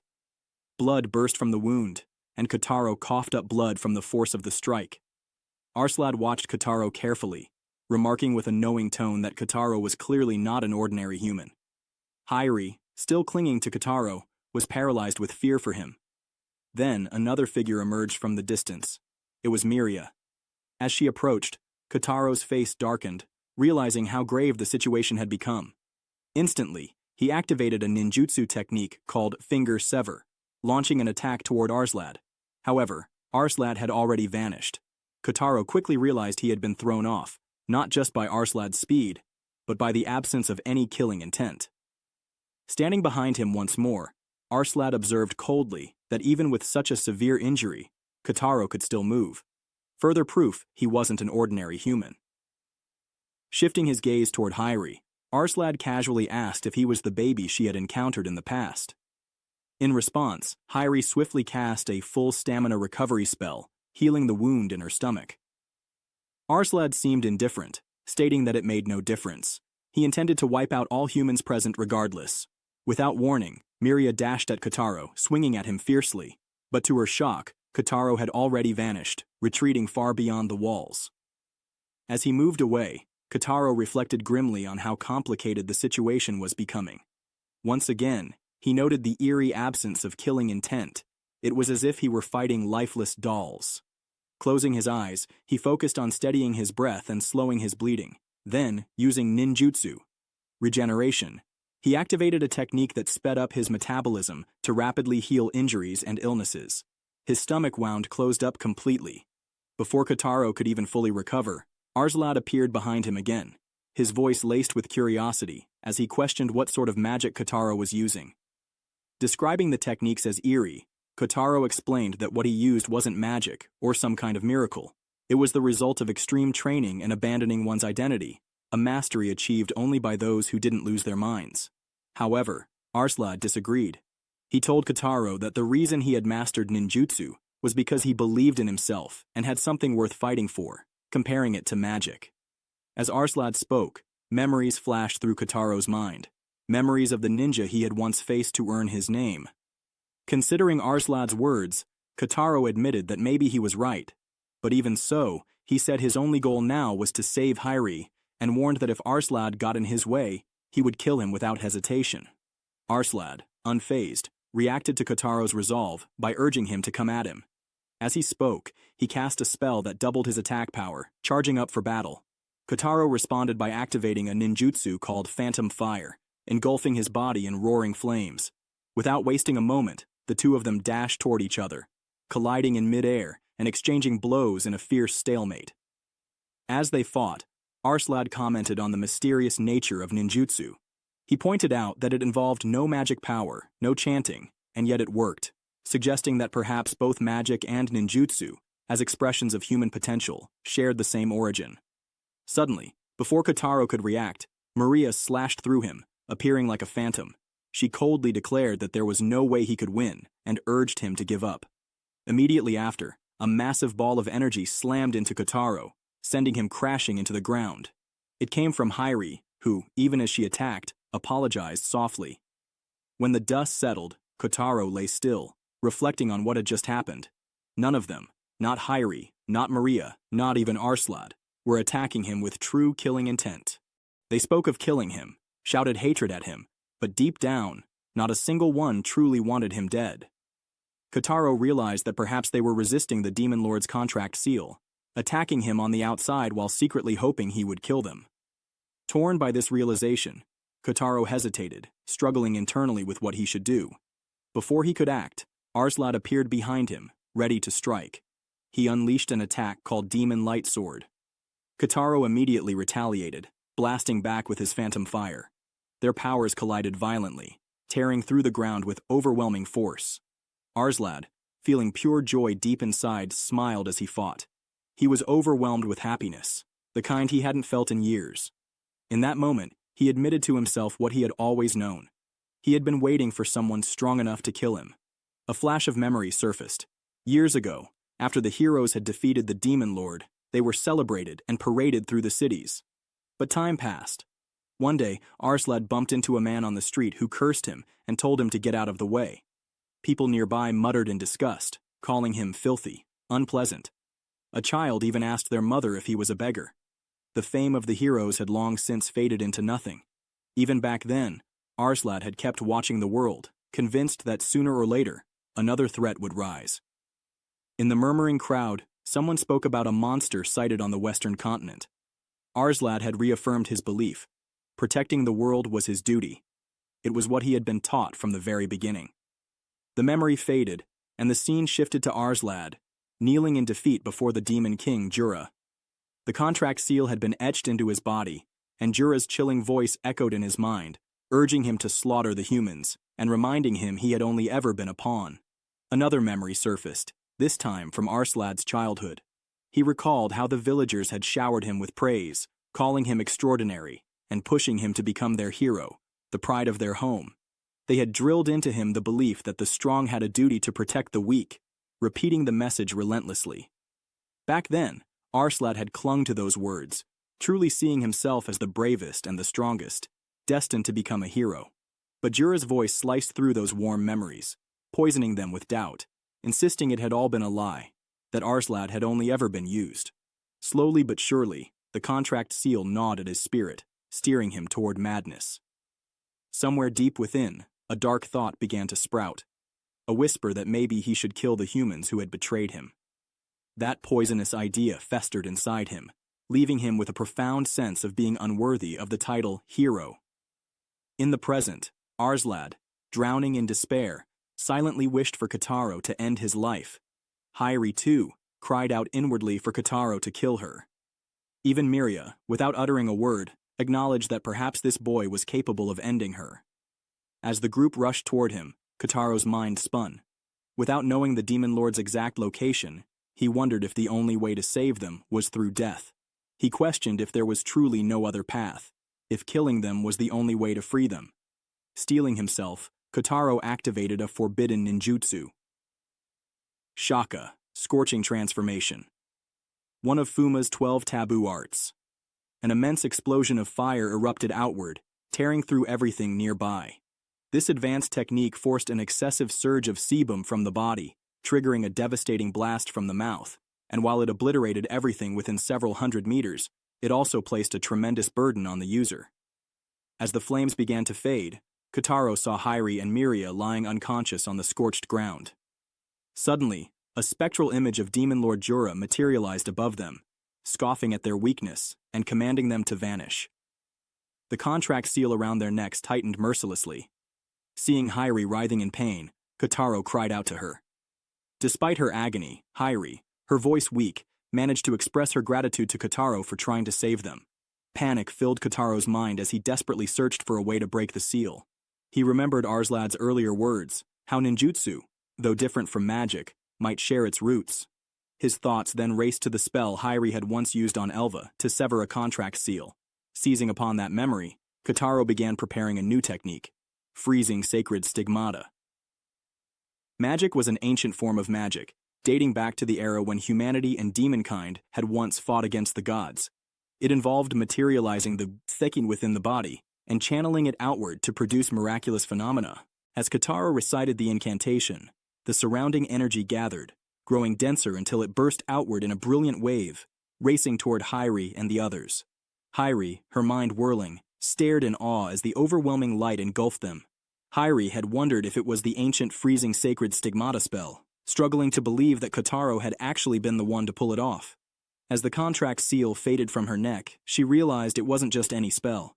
It was a power greater than anything she had ever witnessed before, a magic so overwhelming it felt like it broke the rules she thought she understood. After using the technique, Kotarou stood still, swaying from how much energy he had burned through. Hyri kept her wide eyes locked on him, noticing that the contract seal had disappeared.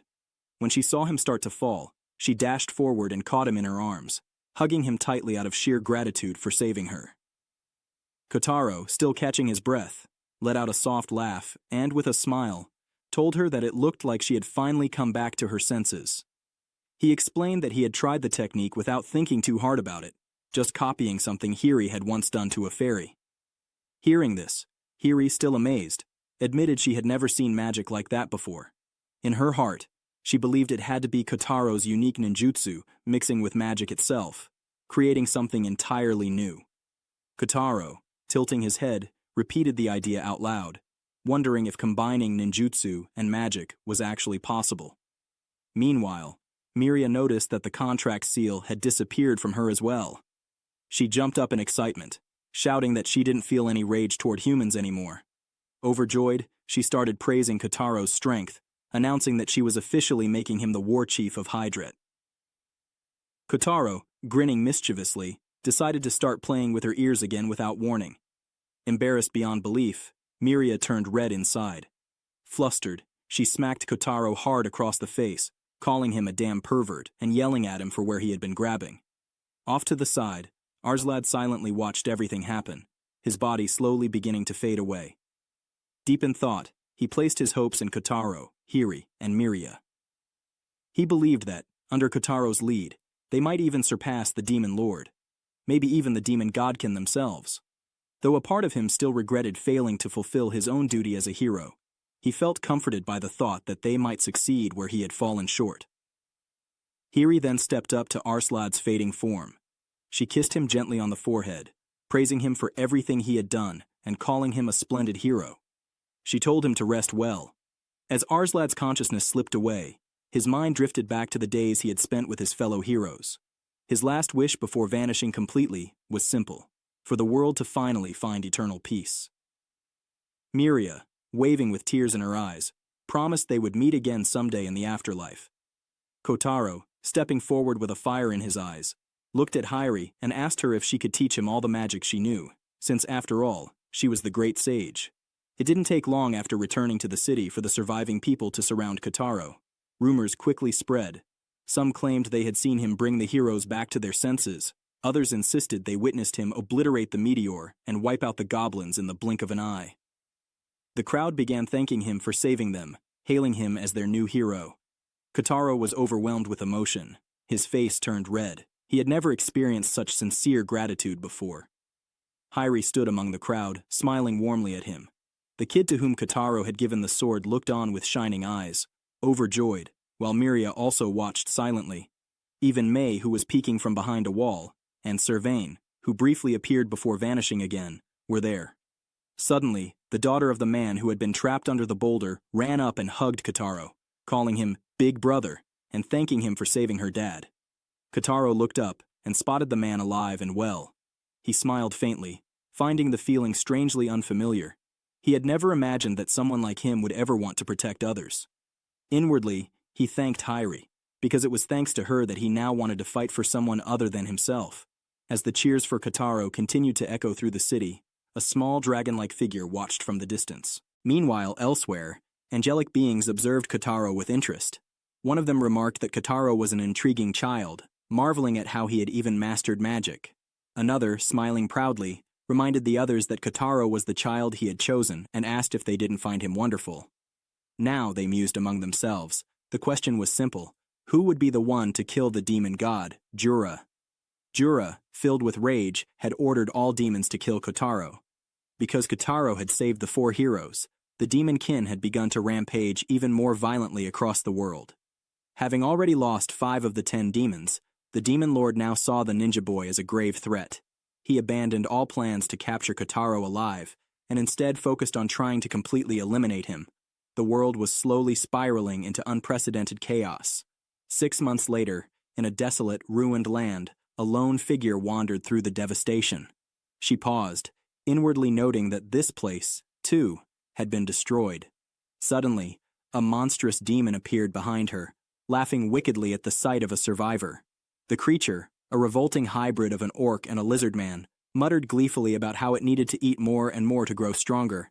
But suddenly, the demon was cut into multiple pieces easily by a strange person, a reincarnator named Jean d'Arc, who held an SSS rank equipment called Necromance, a magic sword that evolved by consuming blood. While lying there in pieces, the demon still managed to call her incredible, since he was a high-ranking demon newly created through crossbreeding. He was supposed to be the next generation of the 10 demons.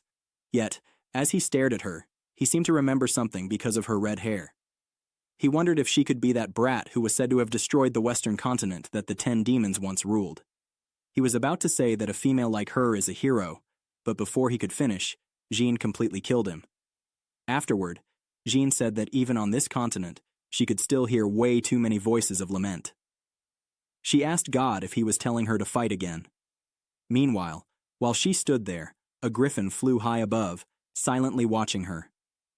The scene then shifted to the angelic beings, who commented that this child was also truly wonderful. They said they were looking forward to seeing her growth. It was said that reincarnators were people who had earned the favor of the one who sees the world. They possessed transcendent powers, and because of those powers, reincarnators were feared, despised, used, and revered. But despite their overwhelming power, those who gathered were incomplete souls, carrying strong regrets and unfulfilled wishes. It was believed that when those souls grew stronger and mastered the powers unique to this world, they would become beings who rival the gods. Back with Jeanne, she looked up at the sky, where a giant portal had formed. Suddenly, something started coming out, a giant dragon, and with it came Igni, a member of the 10 demons ranked third. Igni asked Jeanne if she was the human who had wiped out the lower ranks of the 10 demons, but Jeanne didn't respond. She only looked at him with sharp eyes. Grinning, Igni called her a beauty who knew her place and said that he liked her. He went on bragging, saying he had conquered countless dragons and achieved great strength. While charging up an attack, he said she was worthy of being the plaything of the new Igni-sama and told her to disappear. Jeanne gripped her sword tightly as Igni unleashed an attack with a name long enough to make anyone sigh. Belial Harrow Shellfire Blast God Spell. Jeanne unleashed an attack named Epro Divine Oracle Sword and blasted straight through the 2 dragons. At the same time, she completely nullified Igni's power. Igni laughed, saying that giving an SSS rank weapon to a reincarnator was basically cheating, right before getting blasted by Jeanne's next attack. While casually aura farming, Jeanne declared that, as a child of God, she would cut down all evil. As he lay dying, Igni shouted that he wouldn't die like this. He tried to drag her down with him by launching an attack called Zarum Instant Death Curse, and it almost reached her. But suddenly, a mysterious guy appeared next to her, blocking the attack with a shield. Igni's eyes widened in shock as he realized the spell had been deflected. He immediately recognized the barrier as a seer, super light magic wall spell, though he had never seen it in that shape before. The instant death-cursed eye was a deadly spell passed down among the demon dragonkin. Even a super light magic wall spell shouldn't have been able to block it. But right there, right in front of him, someone had done it. Jeanne looked just as shocked, but before she could react, the mysterious person who saved her vanished, only to reappear right in front of Igni. Without hesitation, the figure unleashed his own version of the Death Eye. Chakran-po. Ninjutsu Instant Death Cursed Eye. The attack struck Igni head-on. As Igni's life faded away, he inwardly recognized the guy as fuuma kotarou, and he admitted that this version of the death-cursed eye was on a whole different level from anything he had ever known. And just like that, Igni died, defeated by our boy Kotarou. While aura farming, Kotarou remarked that he wanted to free this world from domination. He also casually noted that now, only 2 of the 10 demons were left. Kotarou stood calmly within the orb barrier, silently aura farming as waves of power radiated from his body, exuding sheer domination. Jeanne eyed him with suspicion, her gaze sharp and cautious. She asked if he had been the one who saved her, though inwardly she wrestled with the question of who this guy even was. One thing, however, was clear to her. He definitely wasn't an ordinary person. After Kotarou paused his aura farming for a brief moment, Jeanne spoke again. This time, she asked how he intended to free the world from its current state of domination. Without hesitation, Kotarou looked at her and gave a simple reply. It was easy. He said he would just kill those who ruled. To him, every living being deserved to be free, including himself. That was his belief. His words struck something deep within Jeanne.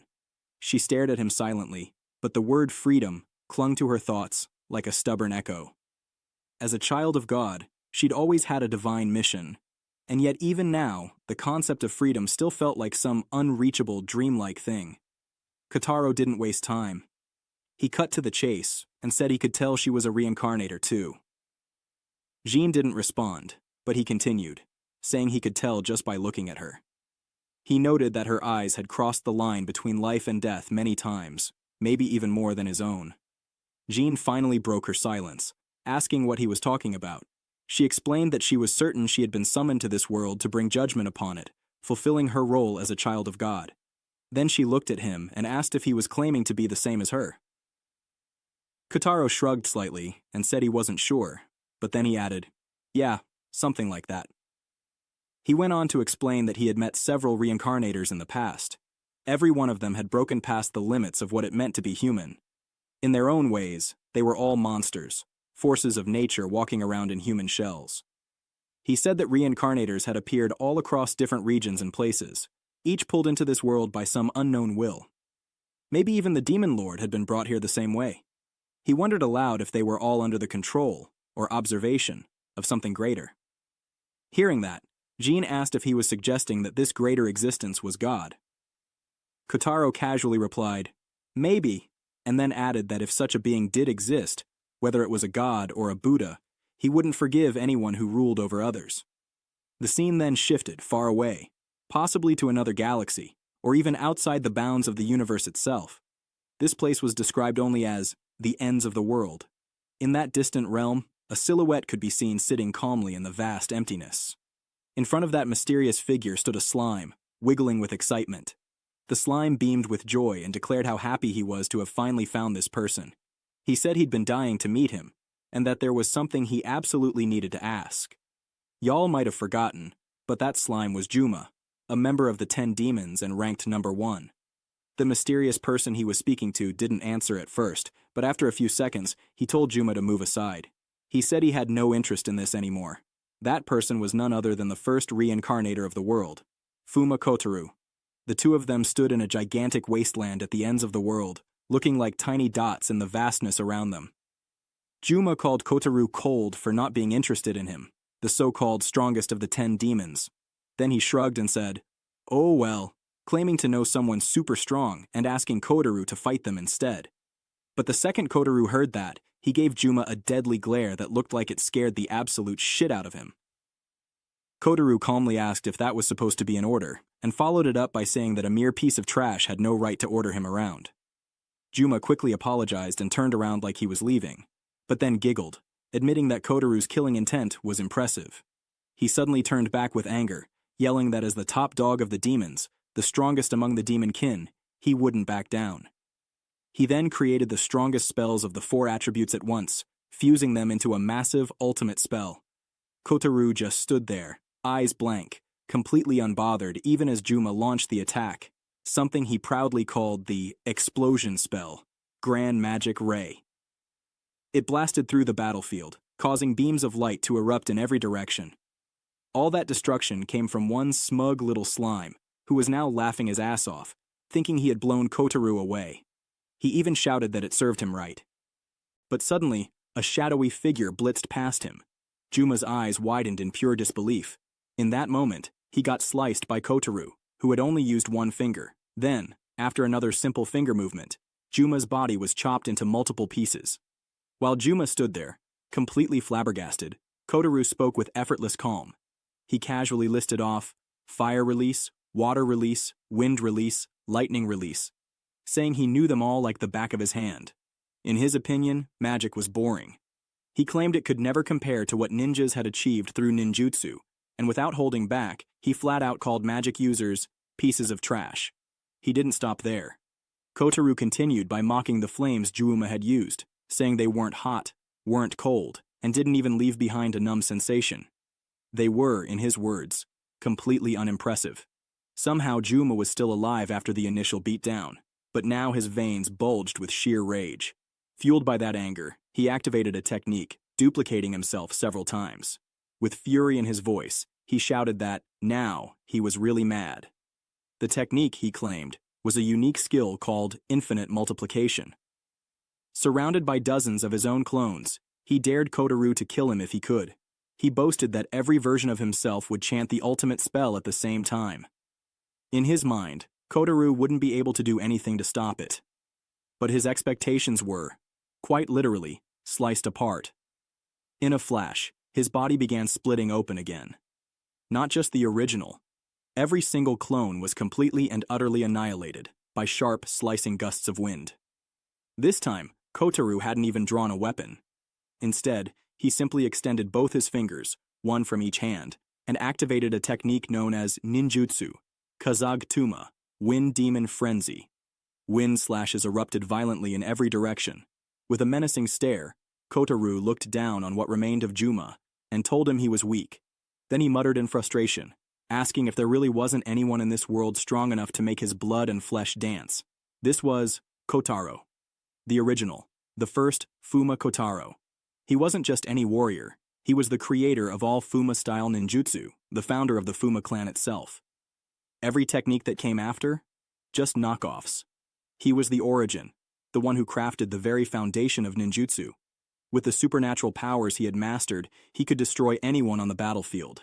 Those who later inherited his name, future Fuuma kotaros, were feared across generations, seen by many as immortal legends. Just to clear things up for everyone watching, our current protagonist is the 5th Kotarou. This guy? The OG, the first.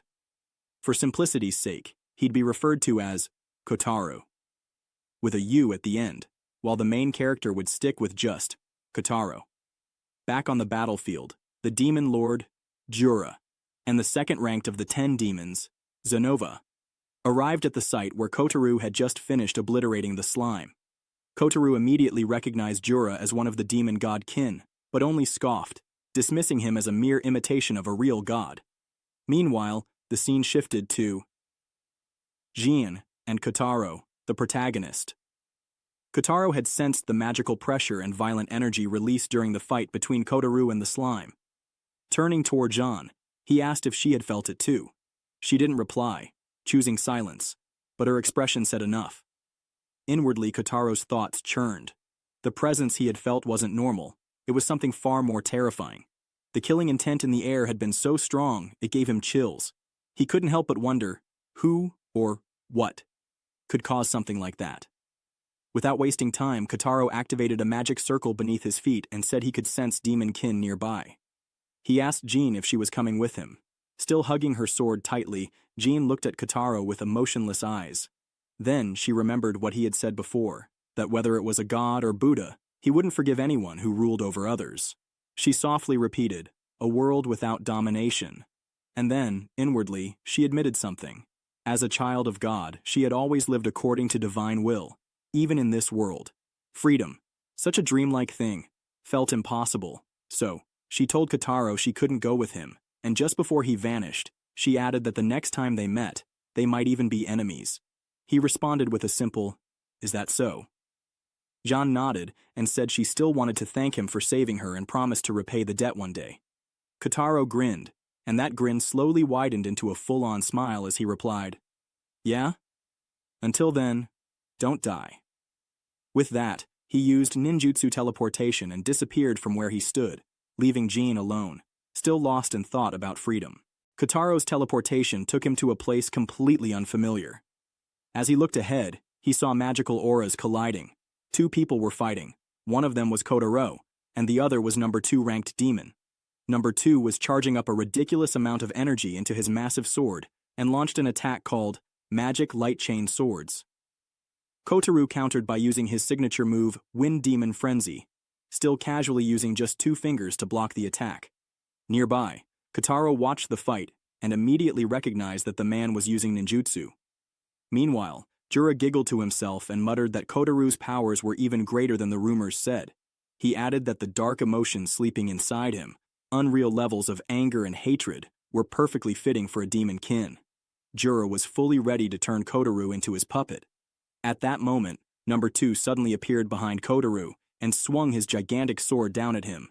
But before the strike could land, a red hand shot out and blocked it. It was Kotarou's. He calmly used Shigeru ninjutsu, Finger Sever, and instantly killed number 2 like it was nothing. Then he said, "Now the only one left to kill is the Demon Lord." Jura stared in disbelief. For a moment, he just blinked, but then the veins on his face bulged with rage as he shouted, asking how Kotarou dared to do that to his precious pawn. Jura explained that he had planned to bring Kotarou over to the side of the demon kin, but that idea was clearly out the window now. Furious, he declared, "You'll die here and now, 5th Fuuma Kotarou." Hearing that, Kotarou flinched slightly and repeated the name inwardly, Fuuma Kotarou. He also thought back to the technique Kotarou just used to kill number 2. It was definitely ninjutsu. That realization got him fired up. He removed his mask, revealing a wide, excited grin. Without wasting time, Kotarou activated a bunch of spells in rapid succession, just like Smile did, and unleashed the Grand Magic Light Explosion. A crazy combination of multiple attacks fused into one. A huge explosion erupted, shaking the ground. But as the dust settled, Jura stood there, unharmed. He had managed to block the whole thing. Seeing that, he raised an eyebrow and noted that it looked like Kotarou had also mastered magic. He smirked. Interesting. At that moment, when Kotarou saw that the magic had absolutely no effect on Jura, he figured it out. Magic really didn't work on a godkin.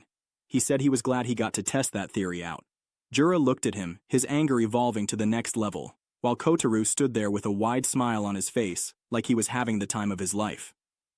Then, out of nowhere, Kotarou activated a spell called Chigai Ninjutsu, Blood Shell. To use it, he casually cut his own neck just enough for blood to drip out. The blood then surrounded his entire body, hardening into a sick, armored shell, an advanced ninja technique that looked badass as hell. He told Jura that if he was serious about this fight, then he'd crush him with ninjutsu. And then, with a grin, he called Jura a half-assed failure of a demon god. That insult definitely struck a nerve. Jura looked visibly shaken. His voice snapped as he demanded to know how Kotarou dared to say something so outrageous. His mind spiraled back to a painful memory, a time when his own kind had cast him aside, telling him he didn't belong. They had called him a failure, a disgrace to their race. There was no place for someone like him among the true gods, unless he could prove himself. If he achieved results, then maybe, he could claw his way back into their favor. Fueled by that memory, Jura clenched his fists and screamed with burning resolve that he would gather the strongest demonkin and someday be recognized as a true god. Then, flipping straight into full dramatic mode, he shouted that he was the true ruler, and hurled a massive magic blast directly at Kotarou. His twisted plan? Force Kotarou into submission, turn him into a loyal subordinate, and then make him kill in Jura's name. To seal the deal, Jura tried to amplify Kotarou's negative emotions, attempting to lure him over to the side of the demon kin. But Kotarou?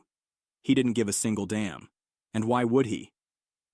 With nothing more than a flick of his finger, Kotarou casually nullified Jura's grand magic like he was swatting away a mosquito. Jura froze, completely flabbergasted, while Kotarou, still completely unbothered, looked at him and asked if he seriously thought a spell like that would work on a ninja. Jura, now losing his grip, roared in frustration. "Are you mocking me?" he screamed, and then lunged forward with two massive red arms that covered nearly the entire battlefield. But both Kotarou and Kotarou dodged with ease. Like it was routine at this point. Pushed past the edge, Jura unleashed his final flex. His body began to shift and swell, transforming into a towering giant. His voice echoed through the land as he boomed that no one, not even them, could defy a god. To prove his godhood, he opened his monstrous mouth and began charging a blinding white light. The buildup intensified for a split second. Then, boom, he fired a colossal dragon-like beam of destruction, annihilating everything in its path like it was made of paper, a short distance away. Surveying. Observe the chaos in silence, offering no words, just a sharp, unreadable gaze. Back on the battlefield, as the dust began to clear, Kotarou strolled out of the wreckage without a scratch on him. His tone was nonchalant as he remarked that thanks to his blood shell, he didn't feel a thing. Nearby, Kotarou sat perfectly still, aura farming like it was just another Tuesday. He too had his own blood shell on, glowing faintly with energy. Kotarou glanced at him with curiosity. Internally, he was puzzled. Blood shell was supposed to be a secret fuuma ninja art, one very few knew about. So how the hell was some random guy he didn't even recognize rocking it like it was common knowledge? Meanwhile, Jura, seeing that neither of them had taken any damage, began to completely lose it. He cursed them out repeatedly, throwing tantrum-level rage into the air before screaming at the top of his lungs, "Just break already!" In full meltdown mode, Jura let out a monstrous guttural roar and triggered a barrage of deadly attacks. From deep below the ground, a flurry of razor-sharp spikes erupted skyward, tearing through the battlefield with wild, chaotic energy. But Kotarou, cool as ever, kept dodging like it was nothing. As he weaved through the chaos, he recalled Jura's earlier claim that everything he touched would break. He scoffed and muttered that this was a pain. Then, casually tossing up a gang sign, he said he guessed he might as well wrap this up quickly.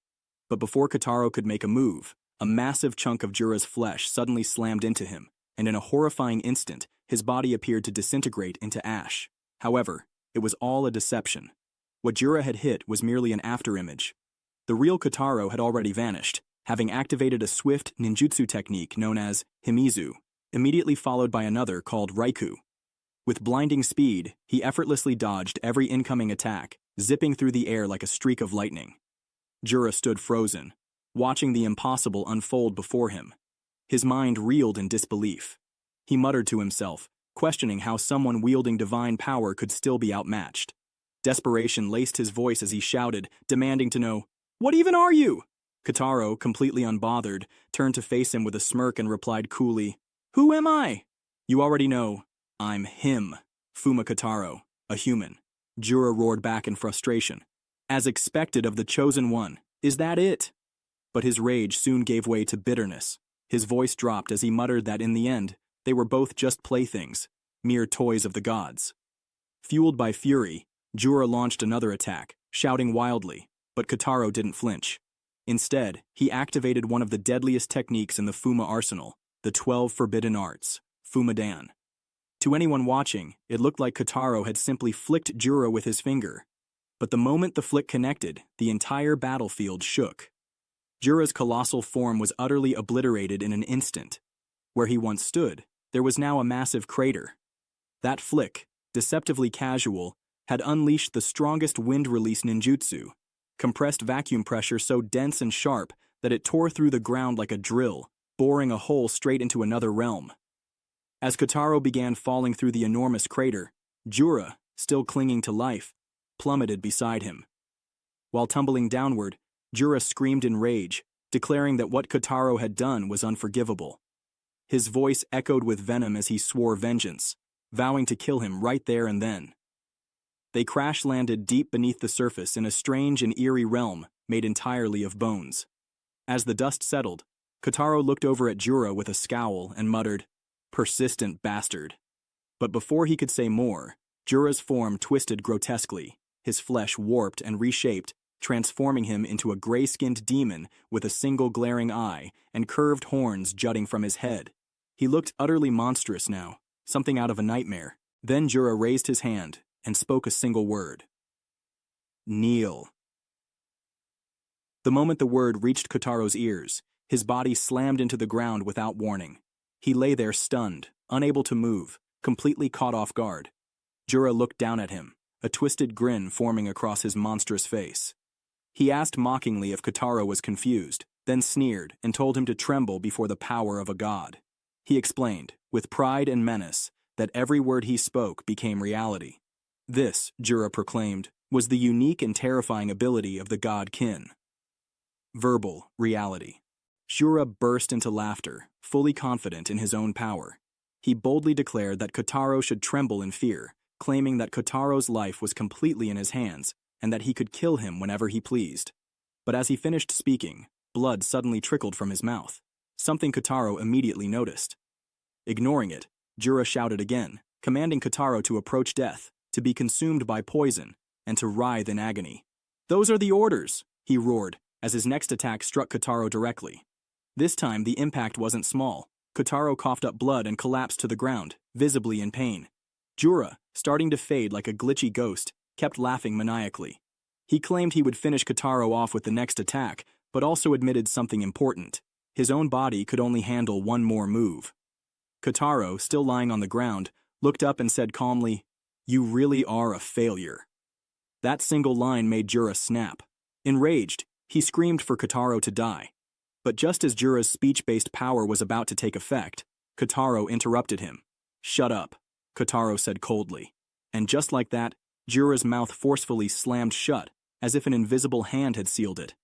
Then, without hesitation, Kotarou activated a powerful ninjutsu called Shigurui, Death Frenzy. In an instant, he obliterated Jura completely.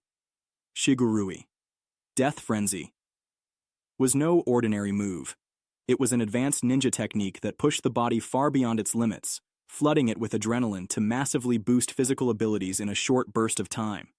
As Jura's body began to evaporate into dust, his mind swirled in confusion. In those final moments, he realized something shocking. Just now, Kotarou had briefly tapped into a divine technique. That's when it all clicked. Jura finally understood how Kotarou had been able to master magic so quickly. Kotarou's unique skill was copy, bro, copy's your shit. Cursing in disbelief, Jura's body disintegrated into nothingness. He died with that bitter realization still fresh in his mind. Meanwhile, Kotarou stood silently atop a mountain of bones, calmly aura farming like it was just another Tuesday. Elsewhere, Kotarou and Servine stood on another massive bone. Servine smirked, impressed. Kotarou looked at the boy, at the one person who had inherited his name, and finally saw what he was capable of. He found him interesting. Back with Kotarou, he softly said Hyri's name and looked up toward the sky. The same sky he had fallen through not long ago. I wonder, is this finally a place where she can live with a smile? He asked. Then, after a pause, he added, at least, in the world above. Servine walked up beside him and said in a calm tone, it's useless. Conflict breeds hatred, and that cycle never ends. Killing doesn't solve anything. Kotarou looked at him, slightly amused, and asked, aren't you misunderstanding something? Servine raised an eyebrow. What do you mean? Kotarou explained, I already know that. It was the same in my world. Every world is like this. Conflict doesn't stop. He paused for a moment, then said plainly, I'm not trying to save this world. I just hate those who dominate, that's all. After hearing that, Kotarou suddenly burst into loud, carefree laughter. With a grin, he said, well said, Fifth. Then added that he liked him even more now. That's how a ninja should be, he declared proudly. Then, almost casually, he continued, after all, we're just a bunch of battle-crazed fools, good for nothing but killing. He chuckled and admitted that whenever he saw a strong opponent, his body would start to ache. I can't help it, he said with a crazed glint in his eye. The two were standing a good distance apart, but suddenly, Kotarou's eyes widened in shock. In the blink of an eye, Kotarou appeared right in front of him, as if he had teleported. With an intense gaze, Kotarou told him, a strong opponent like you, as expected of the one who inherited my name. Kotarou was stunned. Inwardly, his thoughts raced. Inherited his name? What does he mean? Could this guy really be? But before he could finish the thought, Kotarou continued speaking. He said that the one who could satisfy this ache, this overwhelming desire, didn't exist. Not in Japan. Not even in this other world. He had killed kings, warlords, generals, but none of them were enough. All trash, he said flatly. No matter how many I killed, I was never satisfied. The loneliness of having no equal. He trailed off, eyes wild with a strange mix of rage and joy. Then he revealed what he had realized long ago. The only one who could fight and kill him as an equal was himself. If only there were another version of him, they could go at it and kill each other to their heart's content. And now, to think that kind of fantasy would actually come true. He looked ecstatic. Kotarou, still processing everything, thought to himself that he had no real obligation to fight this lunatic. But then, out loud, he said, when an opponent shows that much killing intent, I can't just ignore it. Kotarou's smile widened. Let's see you try. They locked eyes, both with sharp, fiery gazes that could cut through steel. But just as things were about to explode into battle, a strange energy suddenly surged around their bodies. Both of them began to levitate off the ground, surrounded by an unknown force. Confused, they looked around in alarm. Then, a familiar voice echoed from the void. Chosen heroes who defeated the demon lord, gather unto us. Kotarou froze for a second. That voice, he recognized it. It was the same voice he heard when he died in his past life. The same one that dragged him into this world to begin with. From a distance, Servine came flying, shouting, What the hell is going on? Kotarou looked over and spoke calmly. I know you've been watching me this whole time, Servine. I knew it. Servine blinked, caught off guard. Thanks, Kotarou added, glancing at him. That made Servine turn red. He mumbled, It's not like I was particularly interested in you or anything. But before Kotarou vanished into the light, he called out, Tell Hyri I'll definitely make it back alive. Servine stood there stunned, but after a beat, he nodded and said, I will. And just like that, both Kotaros vanished, leaving Servine alone under the vast, empty sky. The two eventually arrived at a strange place where the ground looked like water, yet they stood firmly on top of it. Kotarou paused, recognizing the scene. It looked exactly like the place he had seen when the giant creature appeared to him in a past life. At that very moment, the battle between the strongest ninja in history and the strongest ninja of today began. Suddenly, Kotarou reacted with sharp instincts, narrowly dodging an incoming strike from Kotarou. After the failed sneak attack, Kotarou chuckled and complimented him, saying he did well, then casually admitted that maybe he was leaking a bit too much killing intent. Kotarou eyed the strange environment around them and asked if Kotarou seriously planned to fight in a place like this. Kotarou just laughed and said it didn't matter. He wasn't interested in anything except throwing hands with strong opponents. That's just how he was, he explained. After all, he was the first fuuma Kotarou. Hearing those words, Kotarou's eyes widened. So it was true. This guy really was the original fuuma Kotarou, the real one. His mind flashed back to childhood, when Hojo once told him, "From this day forth, you shall be called fuuma Kotarou," a name born from a mountain of corpses. Back in the present, the two clashed fiercely, their blows shaking the air and creating massive shockwaves.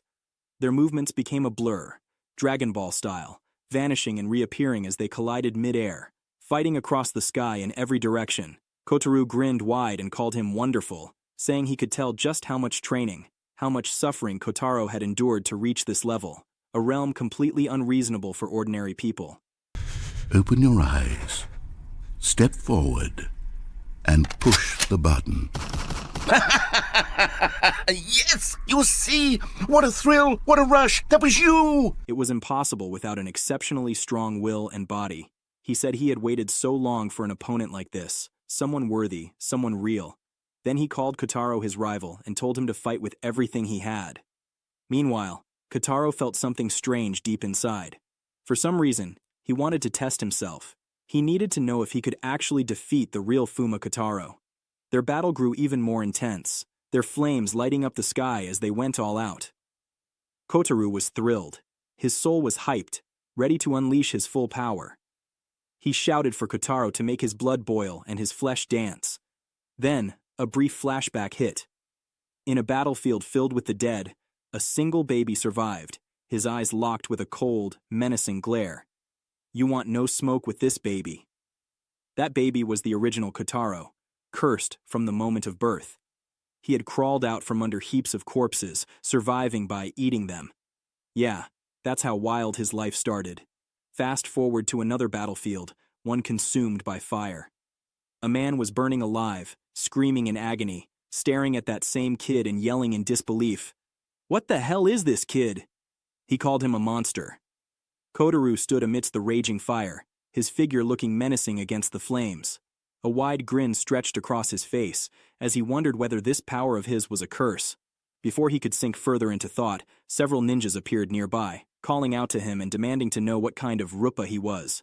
Kotarou tilted his head, genuinely confused. "Rupa," he muttered. One of the ninjas snapped at him not to play dumb. With a sharp glare, the man declared that Kotarou undoubtedly used some kind of ninjutsu. He explained further. Rappa, Kamari, Kusa. The names differ, but they're all the same. Ninja. Killing machines who know nothing but killing. The words, "nothing but killing," echoed in Kotarou's mind. His grin widened. He then asked them a simple question. "Are you strong?" Without waiting for a reply, he lunged in to kill them. Only when he was drenched in the presence of death, when he was fighting and killing strong opponents, could Kotarou feel something close to joy, something that made him glad to have been born. Even before he officially became a ninja, from the moment he took his first breath, killing had been his reality.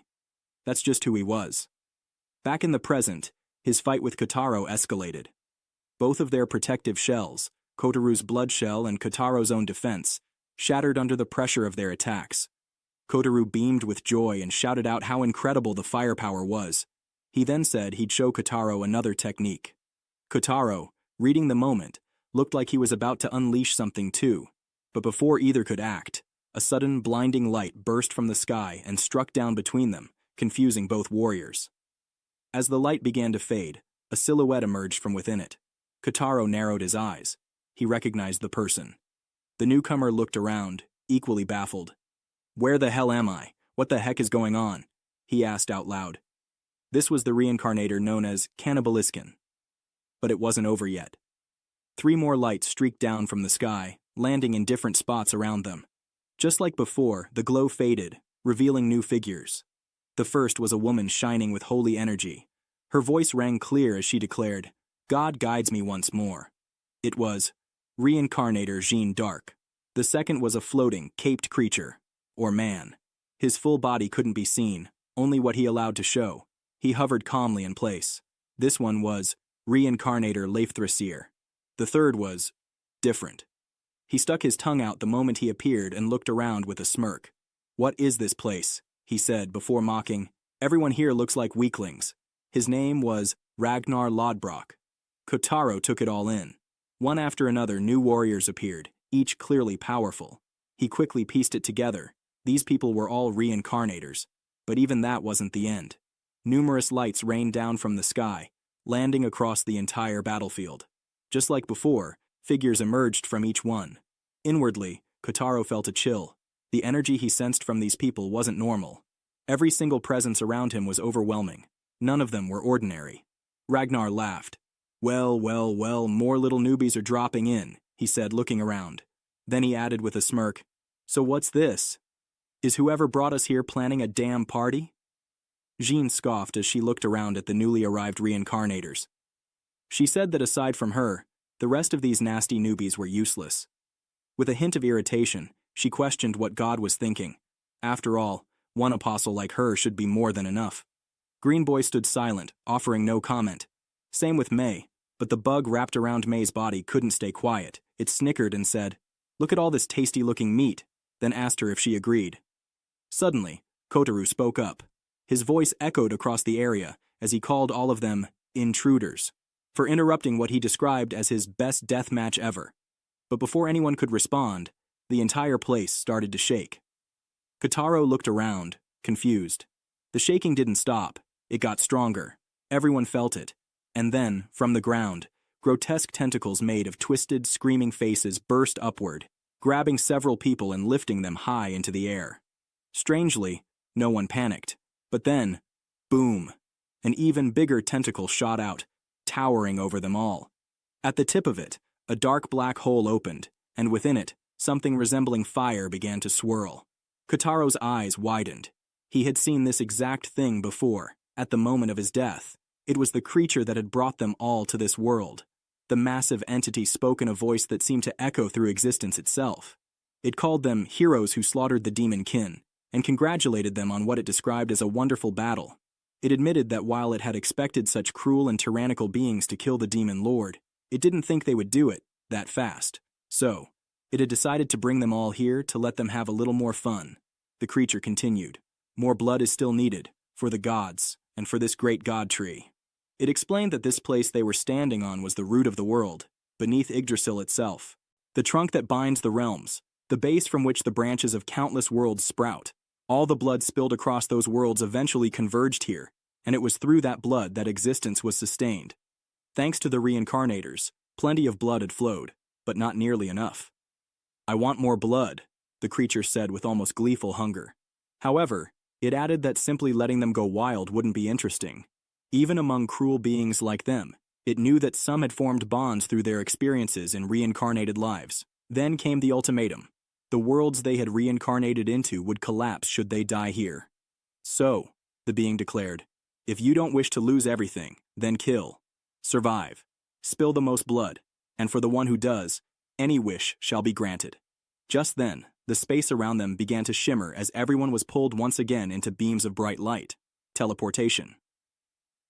As the light consumed them, one of the reincarnators shouted, "If you're really a god, then you're one messed up god."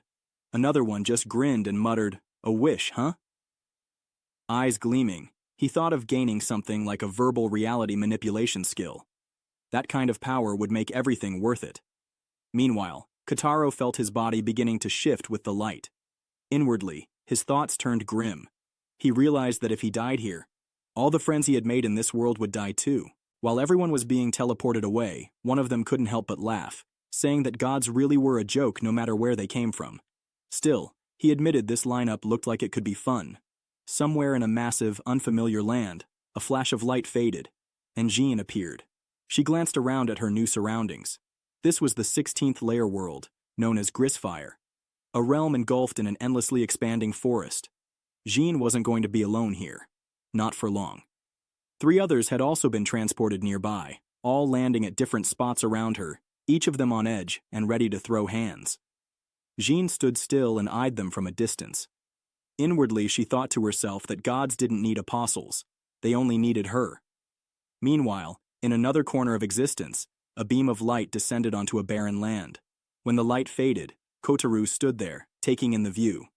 He looked around and commented aloud that this was a layer world he hadn't visited before.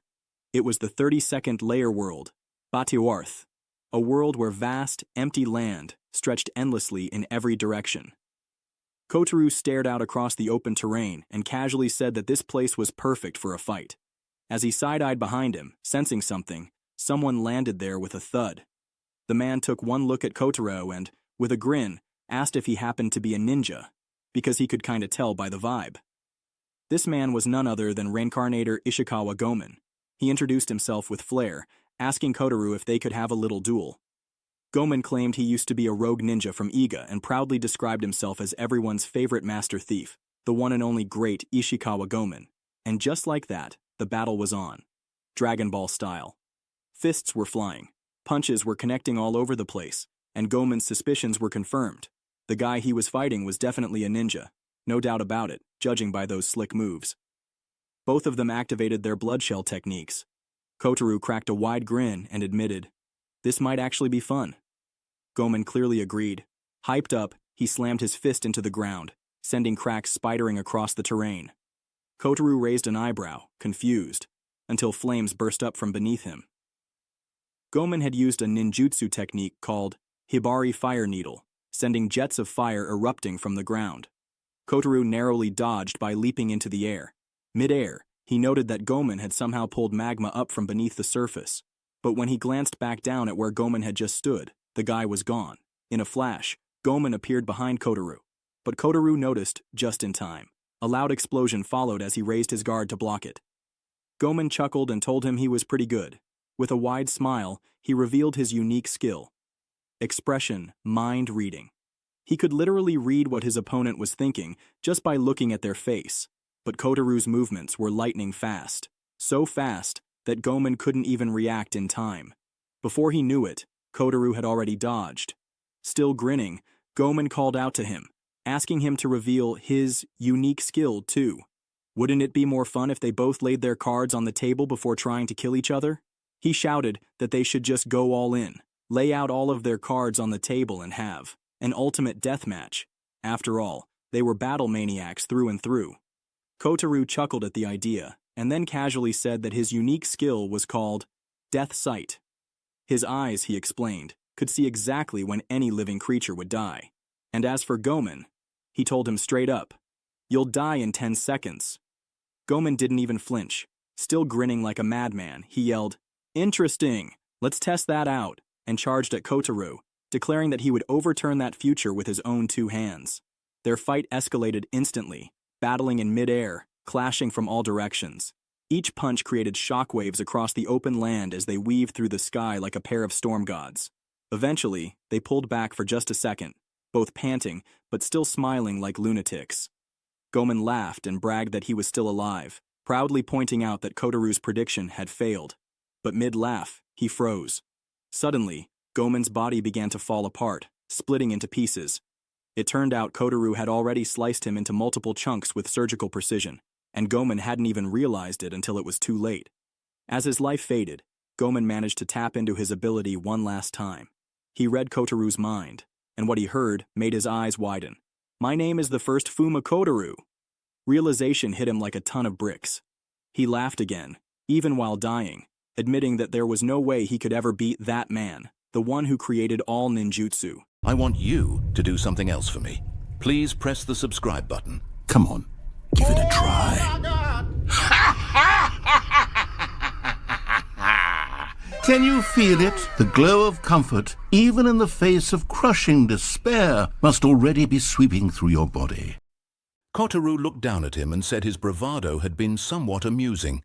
Just then, a bright light flared up in front of him, and stepping out of it was none other than our boy, Kotarou. Kotarou turned and locked eyes with Kotarou, who smirked and said, "Didn't expect to meet you again this soon." Kotarou silently observed him, sizing him up. Last time they fought, the power difference between them had been almost negligible. But then again, Kotarou hadn't been serious.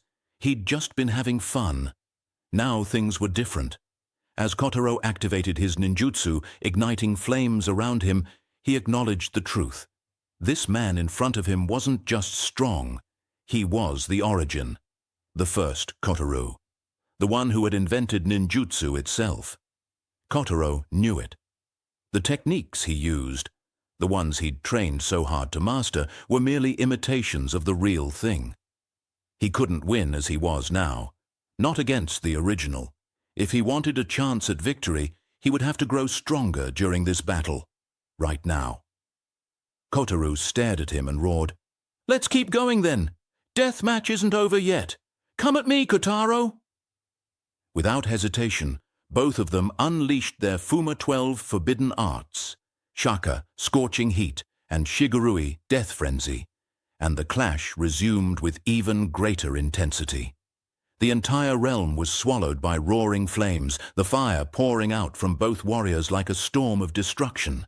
Explosions rocked the land as the environment around them crumbled, the ground split open, and the skies rumbled. In the middle of it all, Kotarou and Kotarou clashed mid-air, exchanging blow after blow like two gods in a battle meant to decide the fate of everything. Amid the chaos, Kotarou looked genuinely impressed. Between strikes, he shouted to Kotarou, saying that he must already know about his own unique skill, the ability to copy techniques. So why, he asked, why don't he just use the God Kin's technique, verbal reality? All Kotarou had to do was say the single word, die, and this match would be over instantly. But Kotarou simply responded, that would be meaningless. As the wind howled around them, Kotarou's thoughts wandered, not to victory, but to freedom, to emotions, to even something as simple as a name. He wasn't supposed to have those things. He wasn't allowed. But now, things were different. He had gained freedom. He could live like a human. He could fight like a human. After all, he was human. And he now carried the name Kotarou, the name of the strongest ninja. He looked straight at Kotarou and declared that by killing the first ninja, he could finally become the real thing. But it couldn't be done by shortcuts. It had to be through ninjutsu. That was the only way. Otherwise, it meant nothing. Kotarou heard his words and grinned, saying, "That's wonderful." He raised his head with a spark in his eyes. "Then I'll respond to your conviction, with all of my power." His tone shifted, more serious now. "Because I can see it." He narrowed his gaze. "Yes, I can see your death." But then he smiled again. "You'll live for a long time, Kotarou." Suddenly, both of them unleashed the same technique, ninjutsu, lightning fire. Blazing electricity and raging flames collided in the air, creating a blinding flash that lit up the sky. When the smoke cleared, Kotarou's blood shell had been completely destroyed, while Kotarou stood untouched, not even a scratch. Kotarou was stunned, not just because Kotarou had copied his technique instantly, but because what he used wasn't just a copy. He had upgraded it. He had taken lightning fire and pushed it far beyond its original form.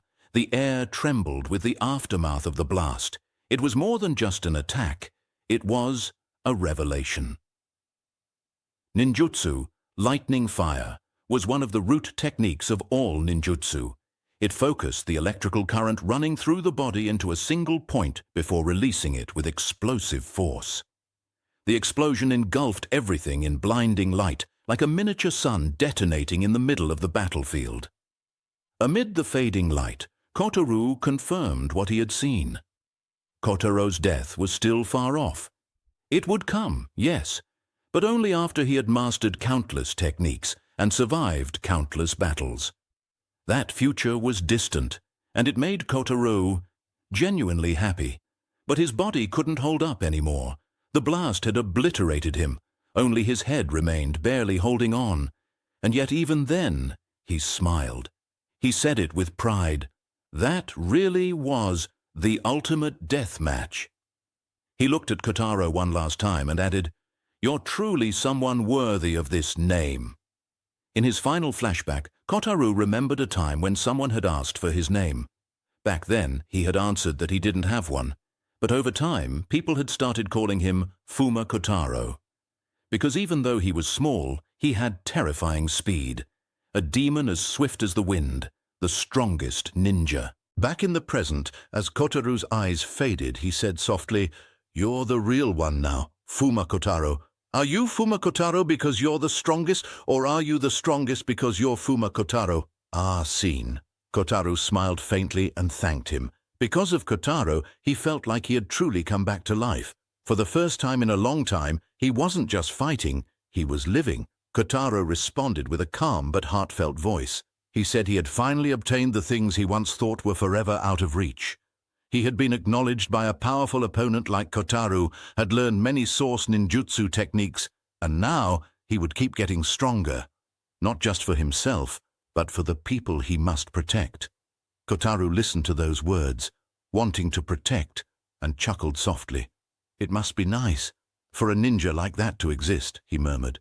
"It's not bad, is it?" And with those final words, he passed away. Meanwhile, far above in the cosmic branches of the tree of Yggdrasil, where each branch held entire worlds, one of those worlds began to shake. Cracks split across it, the skies tore open, and then, just like that, it was gone, destroyed. It was the world where Kotarou had first been reincarnated when he arrived in this universe. Just as the rules of the Battle Royale stated, when a reincarnator dies, the world they were born into also vanishes. Elsewhere, a different world was engulfed in flames. Screams echoed across the land as people were burnt alive. The one behind it all was another reincarnator, cackling maniacally in the chaos. "If the winner's the one who spills the most blood," he said, grinning ear to ear, "then I guess I'll just kill all the locals in this world while I wait. Might as well pass the time." And far beyond mortal eyes, a god observed it all. They were delighted.